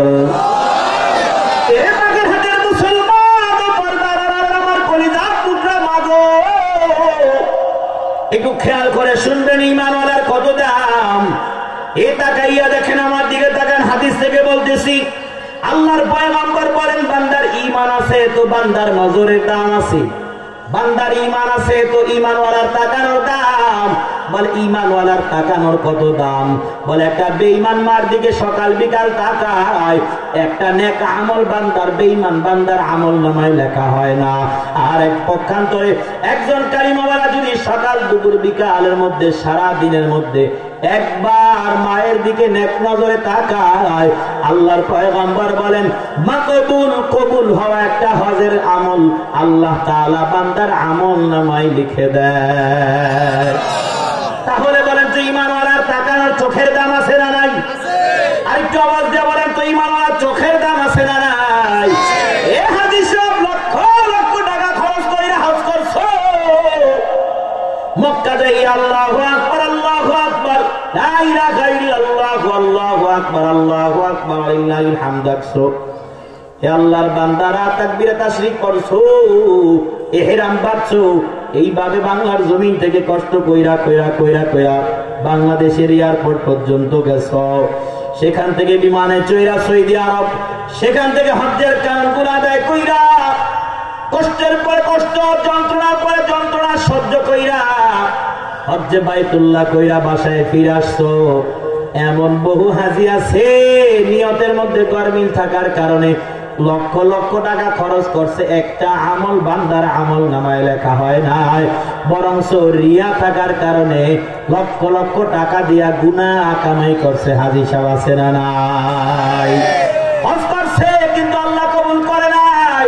কিন্তু আল্লাহ পয়গম্বর বলেন ঈমানওয়ালার ঈমানের এত দাম, যদি নেক নজরে ঈমান থাকা অবস্থায় মায়ের দিকে নেক নজরে তাকায়, কি নজরে কন্যা, কি নজরে? নেক নজরে। বলে নেক নজরে কেমন? বলে মায়ার নজরে। মা বলে বাবা ঔষধ দরকার, সন্তান ধমক দেয় না, সন্তান বলে মা কত টাকার ঔষধ দরকার, কতগুলো লাগবে? মা বলে আমার গ্যাস্ট্রিকের ঔষধ দরকার, সন্তান এবার পাশে বসে বলে মা শুধু কি গ্যাস্ট্রিকের ঔষধ হলে হবে কিনা? মায়া লাগাইয়া মায়ের সাথে কথা বাড়ায়, বলে মা আর কি কিছু লাগবে না? মা বলে বাবা শুধু খাবার ভালো লাগে না। আল্লাহুম্মা নাব্বির কুলুবানা বিল কুরআন ওয়া যায়্যিন আখলাকানা বিল কুরআন। আল্লাহুম্মা ইহফাযনা ওয়াহফাযিল মুসলিমিনা ফিল আলামিন কুল্লিহি। আল্লাহুম্মা আনসুরনা ফাইন্নাকা খায়রুন নাসিরিন। আল্লাহুম্মা ইহফাযনা মিন কুল্লি বালাইদ দুনিয়া ওয়াল আখিরাহ ফাইন্নাকা খায়রুল হাফিযিন ইয়া আরহামার রাহিমিন ইয়া আরহামার রাহিমিন। আয় আল্লাহ রাব্বুল আলামিন, দয়ার মালিক মায়ের মালিক আল্লাহ, বাগেরহাটে প্রথম আসলাম রে আল্লাহ। বাগেরহাটের মানুষ এত সময় ধরে বসে বসে বয়ান শুনে জানি না, বাগেরহাট আইসা বাগেরহাটের মানুষের বয়ান শোনার অবস্থা দেখা আমি একজন মুসাফিরের দিলটা খুশি হয়ে গেছে রে আল্লাহ। পর্দার আড়ালে শত শত মা বোনেরা বসে বসে বয়ান শুনল আল্লাহ। আয় আল্লাহ, যার বয়ান শোনাটা পছন্দ হয়, যার বসাটা আসাটা পছন্দ হয়, ওই হাতের উসিলায় আমাদের দোয়া মাহফিলকে আপনি কবুল করে নেন রে আল্লাহ। আয় আল্লাহ, এলাকার যুবকগুলোকে কবুল করে নেন আল্লাহ। ও দয়ার মালিক মায়ার মালিক আল্লাহ রে, কবরে তো আমার মা আমার সাথে যাবে না রে আল্লাহ। হায় হায়, আমি অন্যায় ইনকাম করে কাকে খাওয়াই? আমার বোন কবরে যাবে না, আমার সন্তানগুলো আমার সাথে কবরে যাবে না, আমার আদরের বিবি আমার সাথে কবরে যাবে না রে। এলাকার যুবক সমিতিতে যারা নাম লেখাইছো, ব্যাংকে ঋণ নিয়ে যারা হারাম ইনকামে জড়াইছো, কত আফসোস তোমাদের জন্য, কত ধিক্কার তোমাদের জন্য, কত আফসোস। একটু কি নিজেও চিন্তা করো না? তোমাকে যখন কবরে রাখা হবে, তোমার বিবিকে যদি বলা হয় ও প্রাণের স্ত্রী, ও আব্দুর রহমান আব্দুল জব্বারের স্ত্রী, তোমার স্বামী তো হারাম ইনকাম কইরা তোমাকে খাওয়াইছে, তোমার স্বামী এখন একা একা কেমনে কবরে থাকবে? যাও তোমার স্বামীর সাথে তুমি একটু কবরে ঘুমাও। একটা দৌড় মাইরা রাস্তা থেকে সইরা দেয়া বলবে না না, আমি আমার মরার সাথে কেন থাকবো? আমি মরার সাথে থাকতে পারবো না। লাশ দেখলে আমার বড় ভয় লাগে, বড় ভয়। হায় হায়, এলাকার যুবক ভাইরা একটু চিন্তা করো, মিথ্যা কথা কইরা কার জন্য ইনকাম করলা, ধোকাবাজি কইরা কাকে খাওয়াইলা, এই বাজে অন্যায় অত্যাচার কইরা মানুষের মাথায় বাড়ি দিয়া নিয়া তুমি কাকে খাওয়াইলা, এক শত্রুর কাছ থেকে নিয়া, এক ইমানদারের কাছ থেকে নিয়া শত্রুকে খাওয়াইলা। এই যে মাকে আপন মনে করো, জাহান্নামী হলে মা একা জাহান্নামে যাবে না। হে আল্লাহর বান্দারা, যেই বিবিকে আপন মনে করো, তোমার বিবি জাহান্নামী হলে তোমাকে ছেড়ে একা জাহান্নামে যাবে না। তোমার মেয়েটা জাহান্নামী হলে তোমাকে ছেড়ে একা জাহান্নামে যাবে না। আয় আল্লাহ, আমাদের ঘরগুলোকে আপনি জাহান্নাম থেকে বাঁচান, বাঁচান, বাঁচান। আয় আল্লাহ, আমাদের ব্যবসা প্রতিষ্ঠানগুলোকে আপনি হারাম থেকে বাঁচান। আয় আল্লাহ, রাখার যুবকদেরকে কবুল করে নেন, মিথ্যা থেকে আমাদেরকে বাঁচাইয়া দেন, চগলখড়ি থেকে আমাদেরকে বাঁচাইয়া দেন, গুনাহ থেকে আমাদেরকে বাঁচাইয়া দেন, বেনামাজির খাতা থেকে আমাদের নাম কাইটা দেন। আল্লাহ আমাদেরকে ভালো বানান, ভালো বানান। আল্লাহ আমাদেরকে সত্য বলান, সত্য বলান। আল্লাহ আমাদেরকে দিয়ে আর অন্যায় করেন না রে আল্লাহ। আল্লাহ আমাদেরকে সৎ পথে চালান। আল্লাহ আমাদেরকে কোরআনের পথে চালান, সুন্নাহর পথে চালান। ইবলিস যেন আমাদেরকে ধোঁকা দিয়ে নিয়ে যেতে না পারে, সেই তৌফিক আপনি দান করেন রে আল্লাহ। আল্লাহ আমাদের মাদেরকে মাফ করে দেন, বাবাদেরকে মাফ করে দেন। আল্লাহ এই ময়দানে কে জানি মা হারাইছে, কে জানি বাবা হারাইছে, কার জানি মা নাই, কার জানি বাবা নাই রে। একে কে মা হারাইছো, কে বাবা হারাইছো। এ আল্লাহর বান্দারা, মা মা করে দুনিয়াটা ভেঙ্গে ফেললো, আর মা সামনে এসে দাঁড়াবে না। বাবা বাবা করে এলাকা ভেঙ্গে ফেললো, আর বাবাকে ফিরে পাবে না। ও মা হারা, বাবা হারা এতিম সন্তান, এক ফোঁটা চোখের পানি ফালাই আল্লাহর আদালতে মা বাবার জন্য কান্দো। ওই যে 3.5 হাত মাটির মধ্যে মাকে রাখছো, বাঁশের চেরিগুলো যখন কবরের মধ্যে দিছো, অন্ধকার হয়ে গেছে। কলা পাতা যখন দিছো, আর অন্ধকার হয়েছে। মাটিগুলো যখন চাইবা দিছো, মার কবরটা, বাবার কবরটা কত অন্ধকার হয়েছে। আল্লাহ আপনি মা বাবাকে মাফ করে দেন, কবরে আযাব, জাহান্নামের আযাব বন্ধ করে দেন। প্রত্যেকের দোয়া মুনাজাত কবুল করে নেন। আল্লাহ এলাকার যুবকদেরকে আপনি কবুল করে নেন, লেখাপড়া করেনওয়ালা ভাই বোনদেরকে কবুল করে নেন। প্রত্যেকটা মাদ্রাসা মসজিদ আল্লাহ আপনি কবুল করে নেন। আল্লাহ যেই মাদ্রাসা